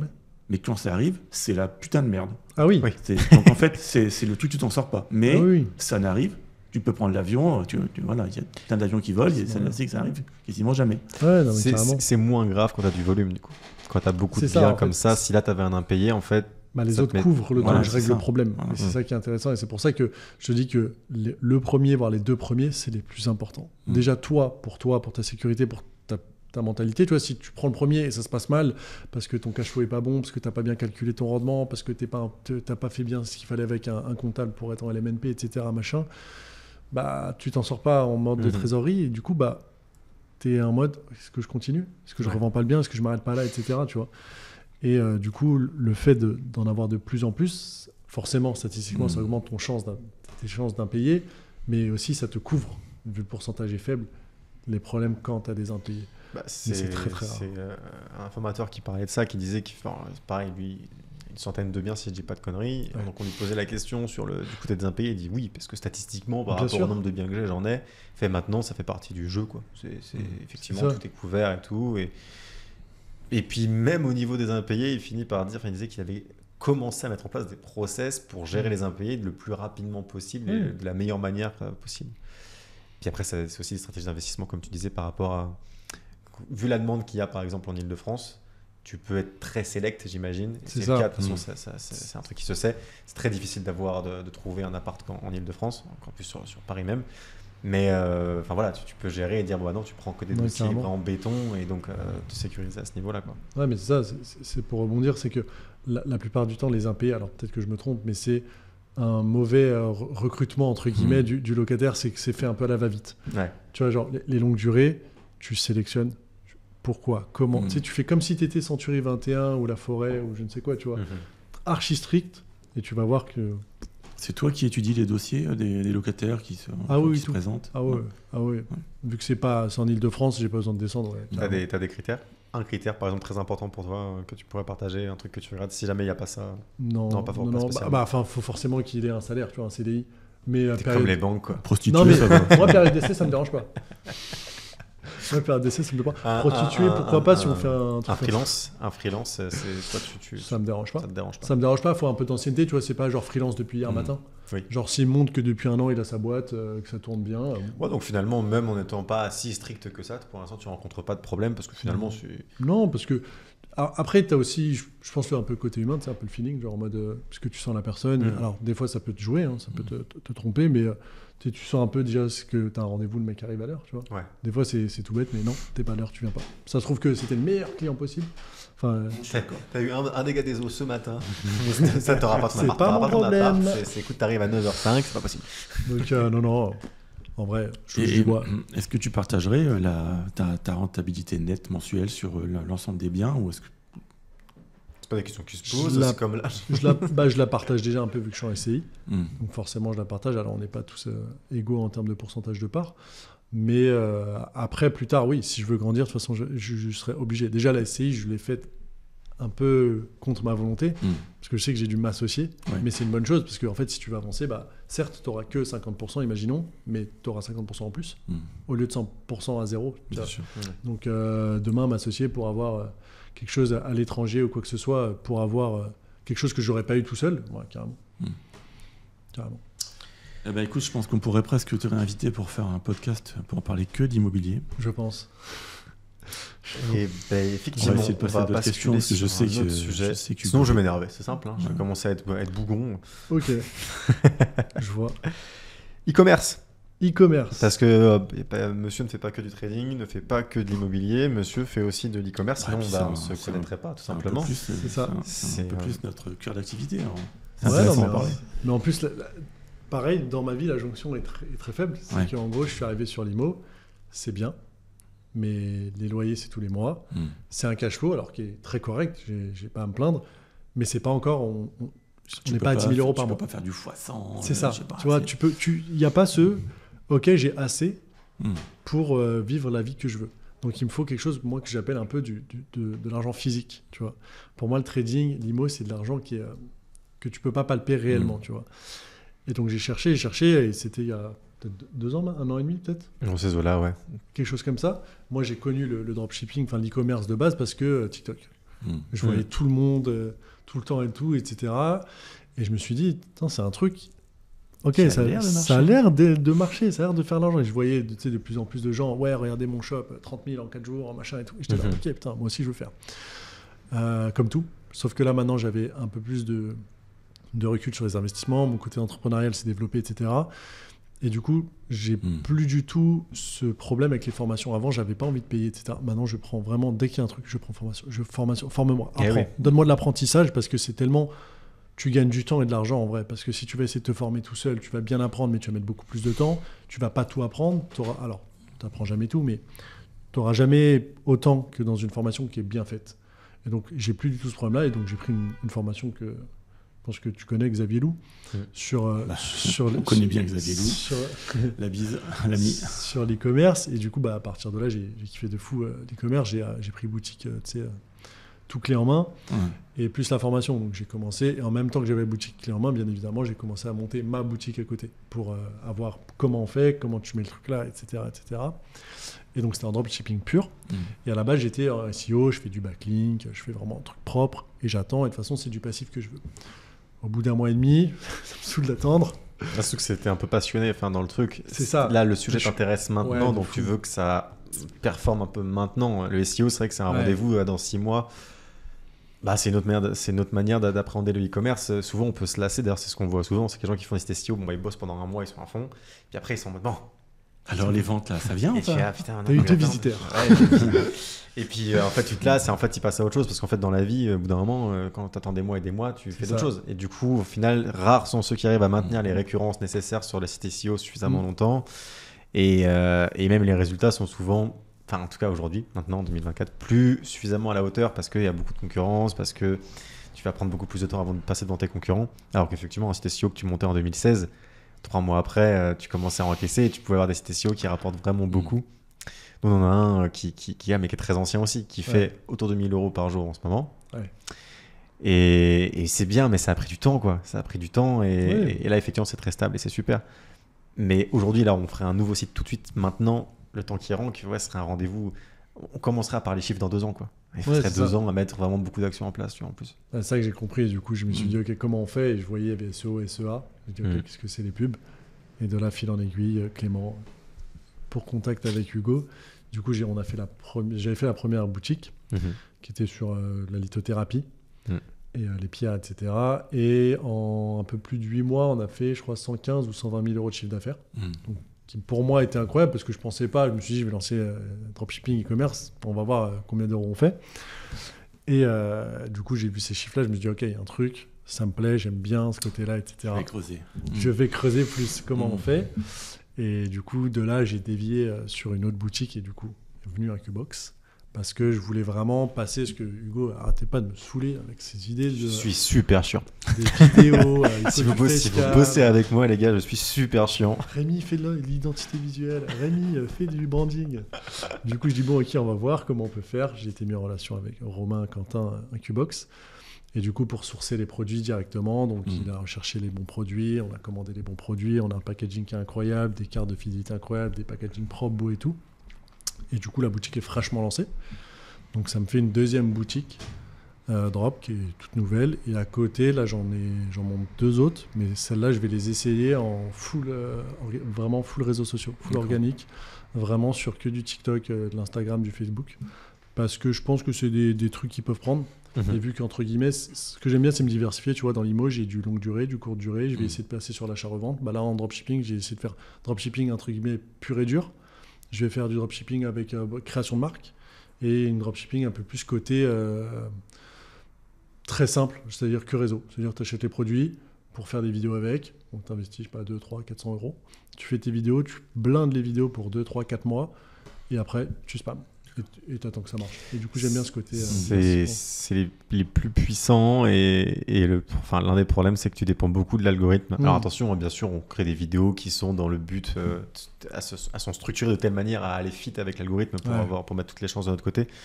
Malgré tout, on a pu le constater, c'est vrai que il y a des gens qui bossent bien quoi, dans la création de vidéos organiques et qui publient et ils tombent jamais dans les bonnes grâces de l'algo. Et t'as des concurrents à eux qui font des vidéos où c'est le même script, limite le même mannequin, limite la même vidéo mais retournée. Et t'en as une qui va faire 300 000 vues, l'autre qui va faire 200 vues. Et au bout d'un moment, tu fais putain, ça rend fou ça. C'est compliqué. Alors après, il y a plein de pseudo-hacks parce qu'il y en a qui pourraient me dire en commentaire oui, mais tu sais, il faut que le compte TikTok avec lequel tu publies, il faut que tu l'éduques à consommer le contenu que tu postes. C'est-à-dire que si tu postes du contenu de fitness, il faut que tu consommes du contenu fitness. Enfin, plein de petits hacks comme ça qui peut-être fonctionnent plus ou moins. Enfin, qui mettaient des hashtags, d'autres mettaient pas de hashtags. Enfin, il y a plein de Posté à 11h, posté à 18h. Voilà, il y a plein de trucs autour de tout ça, peut-être qui peuvent rentrer en compte, mais factuellement, il y a une injustice folle au niveau de l'algorithme et du coup, il n'y a pas un truc proportionnel par rapport au taf que tu fournis. Tu peux avoir des gens qui bossent pas beaucoup, mais qui vont tomber dans les bonnes grâces de l'algo, et donc ils posent beaucoup, et l'algo va jamais aller dans leur sens. Et puis on l'a vu même avec des marques, tu vois, Lily Skin par exemple, qui cartonnent dans plein d'autres sujets, et qui sont très forts justement en création de vidéos. Et ils se sont attaqués à l'orga, ah oui, autant faire de l'orga, et en orga, bon, ils ont un peu de vue, mais loin, ils sont loin derrière. C'est ridicule par rapport. Ils ont essayé plusieurs fois TikTok, tu vois, et ça marche pas. Et pourtant, ils ont des vidéos bien construites avec des hooks puissants qui fonctionnent très bien en créative publicitaire, tu vois, donc ça cartonne, etc. Ouais. Tu dupliques ou tu reprends les mêmes idées, ça marche pas. Pourquoi, je sais pas. Enfin, tu vois, t'as toujours des concurrents. Moi, c'est pareil. La marque Roxy Nails, qui fait des faux ongles, qui fait que de l'orga. Et dès qu'ils mettent un TikTok, c'est entre 200 000 vues et 1 million. Ouais, donc, dès qu'ils mettent un TikTok, c'est du chiffre d'affaires. Bam, c'est vrai que ça part, quoi. Et on a eu l'occasion d'accompagner quelqu'un sur une thématique similaire, qui du coup a fait de l'organique. Puis il essaye, puis ça prend pas. Puis au bout d'un moment, on se frustre et on fait, bah, tu sais quoi, vas-y, fais exactement comme eux. Les mêmes putains de vidéos. Fais les mêmes. On s'en fout là. On fait pareil. Ça prend toujours pas. Alors que eux vont publier la vidéo. Et en fait, la différence, c'est que Roxy Nails est arrivé quelques années avant. Moins de concurrence sur TikTok. TikTok, du coup, l'algorithme, tu faisais plus de vues plus facilement avant. Il a compris la cible. Ils ont grandi avec TikTok et donc l'algorithme a vraiment compris qui était l'audience en fait de cette marque. Alors quand tu arrives et que tu es tout nouveau sur TikTok, bah, au début tu vas faire que 200 vues par vidéo. Ouais. Et 200 c'est un échantillon qui est trop petit pour que TikTok puisse comprendre ta cible. Et à part si du coup tu as à un moment donné un gros coup de bol et les 200 premières vues que tu as, il y a dans ces 200 personnes, ta cible elle est dedans, quoi. Elle est vraiment bien là et tout. Et du coup bam, l'algorithme il comprend, il fait c'est ça, une corrélation, c'est eux qui regardent. Sauf que ça du coup c'est un processus qui peut prendre autant 3 jours, avec un TikTok par jour, autant ça peut prendre 6 ans. C'est ce côté pari que j'aime bien. C'est entre guillemets, j'achète des produits, je fais un site, allez, 500 €, tout est cassé, et au pire, ça fait une boîte de fou. Ouais. Au pire, j'aurais perdu 500 € et 2-3 mois d'essai, et au moins, j'aurais appris des choses, tu vois. C'est sûr que même si je rate et il n'y a rien, j'aurais appris des choses, tu vois. C'est obligé. Et moi, apprendre, ça me parle. Il faut être un peu malin, peut-être pour mettre encore plus de chance de son côté, faut que tu réussisses à faire un contenu qui fit avec les tendances actuelles. Là, typiquement, moi sur les réseaux, je vois que des trucs politiques, vu que là, forcément, c'est le sujet. Et donc, de fait, si tu arrives à avoir un produit, que tu arrives à l'intégrer dans un contenu qui, aujourd'hui, est autour de la politique, là, tu peux... En ce moment, dans cette période, c'est juste... Ah oui, même si tu le veux pas, tu es obligé de le voir. C'est clair. Ouais, tout à fait. Ça te tombe dessus, les algos... C'est bizarre, normalement j'ai que de l'entrepreneuriat dans mon TikTok. Moi ça va, j'ai un peu de tout, mais j'ai rarement de la politique, et là j'ai absolument que ça, alors pourtant je consomme pas du tout, genre, je swipe à chaque fois, et c'est vraiment chaque TikTok, chaque tweet. Vu qu'on est un minimum concerné, bah tu regardes au moins un, et là l'algorithme, il t'a capté. Oui, parce que les gars savent faire des hooks sur la politique, tu vois, ils te mettent un truc, oh putain, c'est quoi? Ah ouais non, c'est nul, tu vois. Même sur la politique, ils te font des hooks. C'est vraiment le souci, de toute façon, même si c'est pareil sur YouTube. Il y a tout un tas de créateurs que je ne vois jamais et que j'aime bien, parce que il suffit que 2-3 fois, tiens, je suis allé voir un mec qui fait du bushcraft en forêt, tiens, ça m'intéresse, la vidéo sympa, mais je m'en fous en soi de la thématique, et on va te faire bouffer du bushcraft. C'est incroyable. Et au bout d'un moment, ça me saoule, quoi. Et par contre, on invisibilise des choses que j'avais vues genre il y a 6 mois, parce qu'on se dit, ouais, de toute façon, le mec, ça m'intéresse plus. Mais je m'en souviens même plus, puisque vous ne me le proposez plus, tu vois. Et c'est dommage, en fait, je trouve que les algos, c'est vraiment dangereux, en vrai. Sur ta manière de penser, sur c'est ce qu'on disait la dernière fois dans un précédent podcast. Et d'ailleurs, surtout en politique, c'est-à-dire que si par exemple tu es d'extrême gauche, tu vas donc liker, tu vas voir les vidéos, tu vas être nourri et on va te proposer que ça. Et tu considères que les gens, tout le monde pense comme toi, tout le monde veut détruire le capitalisme, tu vois. Et c'est pareil en fait à l'extrême droite d'ailleurs, c'est exactement la même chose. Si tu vois des photos, des vidéos de Bardella, Bardella, le clash avec machin, le Bardella rembarre le truc, alors sachant qu'en plus il y a eu énormément une stratégie aussi de ce camp-là. C'est vraiment un truc de fou parce que là justement, d'habitude, justement, les algorithmes sont très tranchés. Tu vois. Et là, c'est la première fois où justement j'ai tous les bords politiques qui s'expriment sur mon feed. Et je fais waouh! C'est la première fois. Et du coup, tu passes vraiment d'une propagande à l'autre, on va dire. et où tu vois, je vois un truc qui dit oui, un mec a été arrêté du coup après avoir agressé un homosexuel. Et il a dit dans 3 semaines, quand ce sera Bardella, je pourrai le faire ça tous les jours, il n'y aura pas de problème. Je fais ça crée une argument. Et juste après, l'extrême gauche qui brûle un drapeau français et qui traite des gens de racistes alors que c'est des gens qui ont une ethnie pareil, une ethnie Je sais pas comment finir cette phrase. Je te laisse.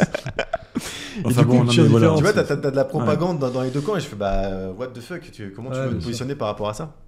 Et c'est la première fois que j'ai pas juste un algo qui juste, dès que t'as consommé un contenu d'un camp, te donne que du contenu de ce camp-là. C'est normal, c'est ça, quoi. Et surtout qu'avec un pote, on se dit souvent, on clean un peu notre feed. Par exemple, quand t'as des trucs bizarres, tu regardes des chiens et tu restes. Tu vois un autre chien, tu restes, pour essayer de... Mais là, tu peux faire ce que tu veux. Ouais, là, ça revient à la charge directement, c'est trop fort. Là, c'est au-delà des algorithmes, là. Toujours dans le prolongement, finalement, des algorithmes, de trucs modernes, est-ce que vous pensez... Ça va vous faire rire, celle-ci. Est-ce que vous pensez qu'à terme, on fera l'amour? Est-ce qu'on aura des relations avec... Oui. Non. Oui. Non. C'est pas la question. C'est pas la question. On finit d'abord le podcast, si tu veux. On coupe les caméras. Est-ce que vous pensez qu'on fera l'amour à des IA? Est-ce qu'on aura des relations sexuelles avec des IA? Alors, tu veux dire des IA incarnées dans un corps robotique ou... C'est déjà, effectivement, avoir une relation, on va dire, amoureuse avec des IA qui ne sont pas humanoïdes, ça existe déjà. Au Japon, ouais. Mais même pas qu'au Japon. Il y a actuellement, il y a des modèles OnlyFans qui sont des IA, il y a des trucs comme ça. Il y a des gens qui ont déjà des relations avec des robots, que ça ne les dérange pas plus que ça. Donc des relations à distance. Et donc effectivement, si on avance sur le sujet et que du coup on finit par avoir du coup des carapaces humanoïdes, des semblants de corps, des corps artificiels dans lesquels on met dedans une IA, est-ce que vous pensez que les gens vont se mettre à avoir des relations amoureuses, des vraies relations avec déjà, je dirais même que sans aller jusqu'à un corps robotique, ça me fait penser au film Her. Tout à fait. Mais, alors c'est avec Joaquin Phoenix, très bon film d'ailleurs, je te le recommande, où en fait il a une petite oreillette et toute la journée en fait il parle à une IA qui incarne une femme et il a il tombe amoureux. Ouais, c'est la voix de Scarlett Johansson. Très très bon film, donc en fait qu'il accompagne partout parce que c'est une mini oreillette très discrète, ça se passe dans un futur proche en fait. Et il tombe amoureux, il a une relation avec cette nana qu'il ne voit jamais parce qu'en fait c'est une IA quoi. Mais tellement développé que c'est comme s'il parlait à quelqu'un qui était également amoureuse de lui, sauf qu'en fait, à la fin d'ailleurs, je ne vais pas spoiler, mais il découvre qu'en fait, elle parle avec des millions de gens en même temps, parce que c'est son rôle en fait, tu vois. Et donc elle a une relation avec des millions de gens en même temps. Mais grosso modo, tu peux déjà, limite, presque faire l'amour avec quelqu'un, même... Oui. Une forme de relation. Mais tu peux très bien de tripoter en parlant à la personne, à une IA, etc. Tripoter. Deuxième mot sur la miniature. Tripoter. Ça va cliquer. Tripote des IA. Non, mais voilà. Donc déjà là, sans même avoir un corps entre guillemets mécanique, robotique, etc. Tu peux déjà avoir le sentiment amoureux et presque faire l'amour, on va dire. Indirectement avec quelqu'un, avec la voix de quelqu'un. Et après, oui, une fois qu'on aura un corps robotique, et je pense que ça va arriver très vite, parce que je ne sais pas si vous avez vu, il y a des poupées gonflables, entre guillemets, qui ne sont pas gonflables. Il y a des poupées de silicone avec une armature qui valent des fortunes, qui sont ultra réalistes, avec tout ce qu'il faut là où il faut. Et je me dis, sans forcément même avoir de la robotique qui va animer la poupée, mais tu peux déjà placer un ordinateur à l'intérieur qui va parler, simplement, tu vois. Et je me dis, j'avais vu un mec d'ailleurs, un Allemand, qui vivait avec tout un tas, il y avait une dizaine de poupées comme ça. Il vivait avec, genre elles étaient assises, t'en avais une dans la cuisine, t'en avais une dans le salon. Il achetait énormément de lingerie, énormément de petites tenues et tout. Et donc le mec vivait avec ses poupées. Il dit c'est beaucoup mieux qu'une femme, etc. Moi, il y en a 10. Elle me contredisent pas. Ouais, il y en a 10. Donc voilà, je peux en avoir plusieurs. Ça pose pas de soucis. Elles se disputent pas entre elles. Il y avait tout un truc. Le mec était un peu atteint. Moi, je trouve qu'il est très juste dans ses propos. Il a raison. Exactement. Tout ça, tout ce que tu as dit est vrai. Mais je pense qu'à partir du moment où en plus on pourra placer une IA là-dedans, mais tu as des gens qui sortiront plus de chez eux, déjà, de base, par rapport à l'univers qu'on va avoir. J'ai failli, qu'est-ce que j'ai balancé ? J'ai balancé un petit bout de... Ça fait un effet levier. Un effet levier sur une touillette, dans la tasse de café, excusez-moi. Et non, mais déjà, il y a des gens qui sortiront plus de chez eux, parce qu'en fait, on pourra aussi, par le biais d'un casque virtuel, là aussi, faire l'amour avec une IA. Et puis après, si tu as un corps mécanique, robotique, avec une IA implantée, évidemment. C'est évidemment. Ouais, pour moi, c'est la suite logique en fait de la dopamine facile, etc. C'est qu'au bout d'un moment. Ouais, c'est ça. En fait, déjà, tu as le casque, et je pense qu'après, tu auras un truc qui va amener des sensations. Ouais. Tu sais, un truc, je sais pas, dans l'oreille, ou je vais apprendre, ou je sais pas, mais tu sais, qui va être connecté avec ton masque, enfin ton casque, et tu vas sentir les sensations, tu sais, un truc qui. Des palpitations, des trucs qui accélèrent un peu ton cœur, des trucs alors, très dangereux si c'est mal fait, etc. Mais je pense qu'il y aura un truc comme ça qui va amener, genre un peu ce truc-là, mais en 3D, tu vois. Genre, ça va vraiment devenir du réel. Ouais. Comment s'appelle la boîte d'Elon Musk où il développe un implant Neuralink. Oui, Neuralink. C'est premier, là. Ouais, c'est déjà en cours. Enfin, c'est pas un projet, tu vois, le truc qui est déjà. Ouais, imaginez un implant comme ça, j'imagine. Tu relis ça à une IA et les sensations, tu les ressens. C'est-à-dire que tu pourrais peut-être être trompé par ton cerveau. Genre, tu as une main qui te caresse le bras, tu sens la main qui te caresse le bras. Tu vois parce que voilà, ton cerveau pense que, et on envoie des signaux. Et pas que le bras, j'ai envie de dire. Donc ça peut être. Non, mais je suis persuadé qu'on en arrivera là assez rapidement. Alors, est-ce que c'est triste ? Je sais même pas. En penser, c'est comme le film Ready Player One. Ouais, tout à fait. Au final, plus personne ne sort, tout le monde est avec un casque. Ils vivent dans des petits containers, ça suffit, il n'y a pas besoin de plus. Il n'y a pas besoin de bouger, pas besoin de sortir. Voilà. Tu fais tout livrer. C'est clair. C'est un peu ce qui se passe déjà aujourd'hui. Beaucoup moins de gens sortent, il y a beaucoup plus de livraisons de tout. Aujourd'hui, tu fais livrer tout. On y va tout droit. Moi, le premier, Uber Eats, Amazon, tout le tralala, si je peux, je le fais, tu vois. Et donc, ça, pour moi, c'est la suite logique de OK, on ramène tout devant la porte des gens, maintenant, comment on rentre ? Et ce truc-là, on en parle de avec Hugo, c'est imagine-toi comment tu vas faire du media buying après. T'as la puce là-haut et je te fais de la pub de tondeuse à gazon toute la nuit. Tu vois, ça va être un truc que la pub dans les rêves. On va pouvoir faire la pub dans les rêves. Dream ads. On te laisse plus dormir, quoi.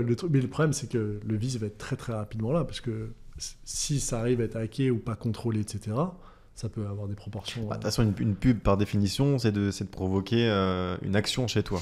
Une croyance, du coup, de près ou de loin. Donc, de fait, c'est qu'on peut aller te mettre une forme de propagande, des idées dans le crâne quand tu dors. Quoi. On peut te faire passer des idées, quoi. On te met des idées. Il y avait eu ce sujet-là sur, justement, l'algorithme TikTok qui pouvait...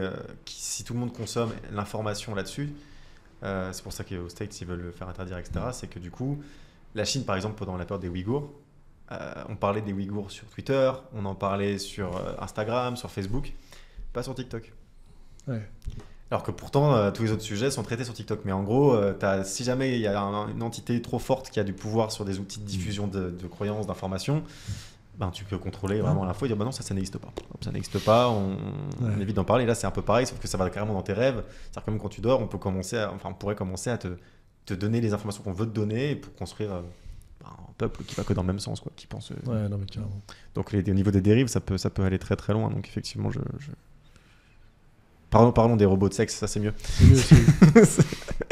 De toute façon, on sait très bien que dès qu'une nouvelle technologie arrive, c'est le porno en général qui s'en empare le premier. Donc j'imagine qu'il y aura énormément de services liés justement à tout l'univers du porno, l'univers érotique, etc. Et donc ça va forcément entraîner, des rapports sexuels avec des robots, etc. J'ai hâte de voir ça. Le monde de demain va être drôle. Et après, ça répondra aussi à un besoin je pense qu'il y a de plus en plus de misère sexuelle malgré tout, parce que justement les gens sont de plus en plus renfermés sur eux-mêmes, les codes sont aussi différents. Aujourd'hui, avec MeToo, etc., il y a beaucoup de gens aussi qui n'osent plus simplement même aborder des faits. Alors, je suis un peu vieux con là dans ces cas-là, mais je pense que malgré tout, ça pose un problème, excusez-moi, de faire un accent totalement déplacé. C'était pas du tout le but. Mais t'imagines le double propos. Ça n'avait absolument rien à voir. Bon, on va arrêter ce podcast tout de suite. Non, mais voilà, mais je pense qu'effectivement, les rapports, déjà, on le voit bien, c'est-à-dire qu'on n'a jamais eu autant d'outils de communication et on n'a jamais été aussi éloigné et on s'éloigne de plus en plus. Et je pense que dans les relations amoureuses, ce sera à peu près la même chose. Et il y a toute une partie de la population qui n'a pas accès, de toute façon, en fait, aux rapports amoureux, aux rapports sexuels. Il y en a plein, et il y en aura de plus en plus. Donc je pense que ça répondra aussi à une demande.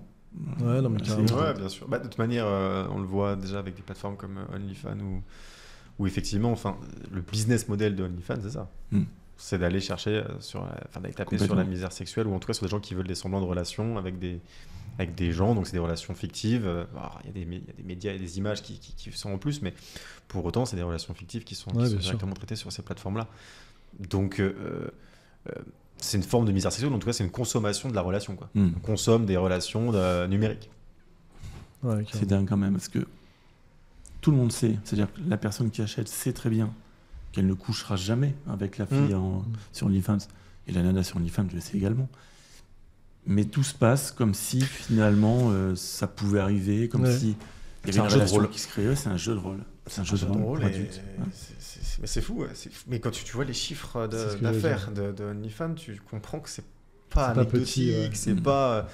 en France notamment, je pense qu'il y a un gros tabou autour de ça. Tu vois, il n'y a plus de tabou sur le fait que les gens peuvent consommer de la pornographie. Tu vois, bon, ça, ok. Mais sur ça, tu vois, le fait de payer justement pour des médias comme ça, tu te dis, bah non, personne ne le fait. Bah, quand tu vois les chiffres d'affaires d'OnlyFans, tu te dis, si, ça existe. Ça existe clairement, c'est sur le marché. Surtout que maintenant, en plus, il y a le concurrent français d'OnlyFans qui s'appelle Mime. Ouais. Donc effectivement, tu as quand même c'est une consommation qui est pas anecdotique, c'est pas petit, c'est une énorme consommation. Ce que je trouve quand même assez aberrant aussi avec ça, c'est que ça a phagocyté les réseaux sociaux. C'est-à-dire que grosso modo, depuis qu'OnlyFans est là, les réseaux sociaux sont plus les mêmes. Tu regardes ton fil Instagram. Alors si t'es un mec, il n'y a pas besoin d'ailleurs de liker une photo avec une nana en bikini. Si t'es un mec, tu tapes simplement sur la loupe, tu verras, mais une photo sur deux, c'est des nanas alors qui font de la gym. Tout est prétexte en fait. La nana fait du yoga, fait de la gym, mais l'angle de caméra est toujours... Voilà, sans compter des trucs beaucoup plus... On a vu avec Hugo, on en parlait la dernière fois, des nanas qui simulent, en fait, genre elles branlent un mec, mais en fait on voit que le bras, elles bougent les seins exprès parce qu'elles sont sur un trampoline, et c'est que ça. Et en fait, je me dis, ton cerveau est nourri de ça, et derrière chaque profil de nana, t'as un lien OnlyFans. Il y a même... Le seul moyen, d'ailleurs, je suis une toute petite aparté, le seul moyen en fait, si tu veux, parce que on pourrait dire il faut éduquer le feed, parce qu'effectivement tu éduques ton feed, etc. Mais justement, quand tu as un profil masculin, ça revient forcément à la charge tôt ou tard.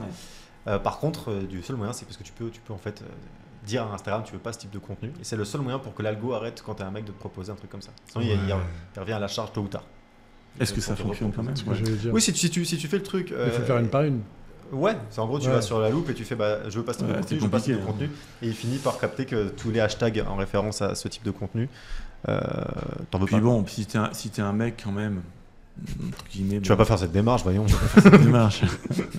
Non, mais j'ai même vu d'ailleurs sur une vidéo YouTube d'un mec que j'aime bien, j'ai oublié le nom. Désolé pour lui, mais non, c'est pas non, ça dépend qu'est-ce qu'il a dit. Il parlait pas de ça, justement, il parlait de ce que je disais. Et en fait, il expliquait, il pousse même le vice. Il y a en fait une seule nudité qui est autorisée sur Instagram, c'est tout ce qui touche en fait à l'allaitement. C'est-à-dire que tu peux voir des vidéos et des photos de nana, les seins nus, à partir du moment en fait où c'est lié à l'allaitement. Et donc, tu as des nanas, et c'est là où c'est quand même pervers, tu as des nanas d'OnlyFans qui montrent leurs seins en donnant, donc il donnait un exemple. J'ai été voir, j'ai vérifié, j'avoue, pour la science. J'ai vérifié, et oui, c'est vrai. Quel sacrifice. Donc une nana donnait le sein en fait à un bébé, mais en fait on se rend compte quand on regarde bien que c'est un faux bébé, enfin bien fait, mais c'est un faux bébé. C'était juste le prétexte de montrer ses seins. Et quand tu cliques sur la nana, alors elle faisait ça de manière un peu sexy, quoi. C'est un peu bizarre, tu vois. Tu donnes le sein à un bébé, de manière un peu subjective, un peu sexy. Et quand tu regardes, oui, tu cliques, la nana a un OnlyFans. Et je me dis, mais ils sont prêts à tout, quoi. Ouais, c'est la promo. En fait, ces plateformes-là et ces créateurs de contenu. Bah, exactement. Il y a un moment donné, en fait, c'est les outils à disposition. Vu que tu vas pas faire des affiches dans le métro pour dire allez vous abonner à mon OnlyFans, il faut forcément surfer sur les réseaux sociaux, et la concurrence est rude, et du coup, tu es obligé d'aller dans les retranchements des trucs en mode effectivement, le moyen le plus simple serait de mettre de la nudité directe pour dire voilà ce que je propose, venez. Et en même temps, si tu fais ça, du coup, tu te fais directement bannir des réseaux sociaux. Du coup, il faut réussir à trouver des subterfuges pour passer outre. Et dès que tu en as identifié un, il est exploité à 100%. Non, mais quand tu vois, je veux dire, ce qu'était Instagram à la base, tu partageais des photos de vacances, tu partageais... et aujourd'hui, ça a tellement changé. C'est juste un moyen de faire du racolage en grande partie. Parce que Instagram est une porte d'entrée du coup pour tous les business. Tu vois, on parle d'OnlyFans, et donc pour tout maintenant, c'est du business. La plupart des gens qui sont sur Insta, enfin non, pas la plupart des gens, dans notre sphère en tout cas, dans notre sphère, je vois que des gens qui font du business sur Insta, que des profils de gens qui ont des choses à vendre. vendre. C'est devenu clairement que de la publicité. Ouais, c'est de la prospection. Tu t'en sers plus. Avant, Facebook, tu sais, tu pouvais pas mettre trop d'images. Du coup, Instagram est arrivé. Du coup, c'était vraiment, tu postes que des images, plein d'images. C'était un peu ta galerie d'images, etc. Et maintenant que Facebook, tu peux mettre beaucoup plus de photos et tout qu'avant. Et il y a ce délire entrepreneurial, business, publicité. Maintenant, pour moi, les deux, c'est quasiment que la pub, sauf pour une tranche d'âge qui, pour Facebook, tu sais, ça s'envoie toujours des petites photos, machin, ça commente, etc. Mais pour une grande partie des gens aujourd'hui, c'est de la publicité. Là où Twitter encore est... Alors, c'est un peu le souk. Il y a un peu de tout, tu as un peu de pub, mais c'est un peu plus libre. Et je suis d'accord. Moi, personnellement, j'aime bien... j'aime beaucoup X. Donc depuis X, pardon. Voilà, c'est sans filtre. C'est brut de décoffrage. Ah, c'est vraiment brut pour ce que tu veux. Non, mais au moins, tu es vraiment sur une parole libre, en fait. Il n'y a pas de contrôle. Et que ce soit que ça me plaise ou que ça me plaise pas, je respecte le fait de dire, t'as envie de dire que les gens comme moi sont des vrais connards, tu peux le dire. Pas de souci. Mais moi, je peux te dire l'inverse également.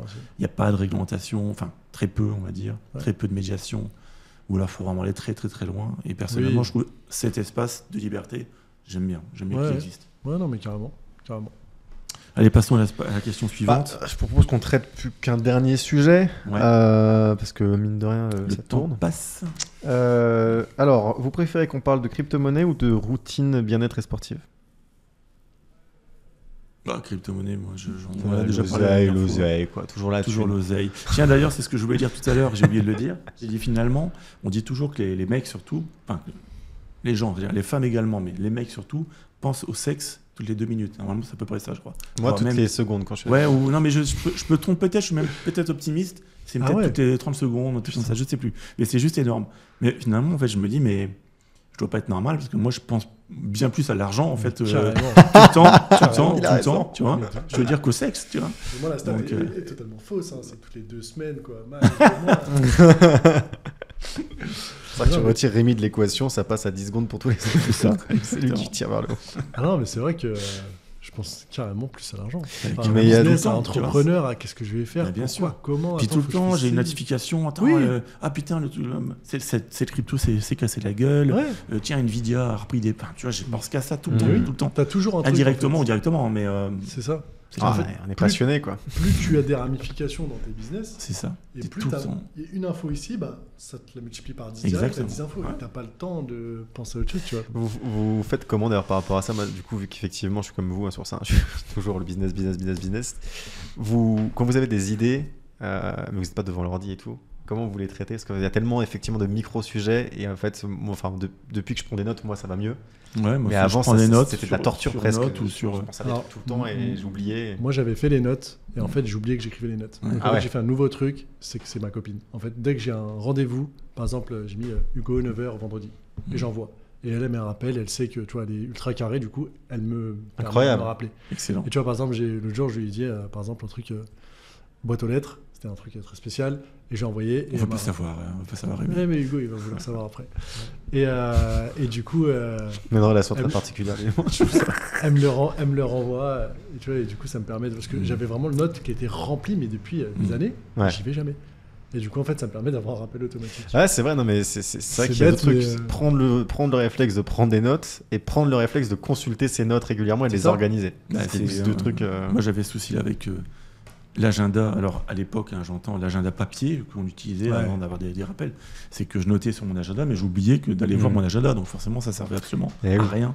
Et donc, je comprends ce que tu veux dire, c'est-à-dire que moi aussi je prends beaucoup de notes et je vais pas si souvent revoir ce que j'ai écrit, ou alors des fois je dis pourquoi j'ai marqué ça, mais qu'est-ce que je voulais dire par là, tu vois. C'est trop vieux, donc Ouais, ça m'arrive souvent avec mes notes, ça fonctionne pas. Alors je me rappelle notamment d'un truc, j'étais à la salle et je crois que je m'étais fait tout un business plan.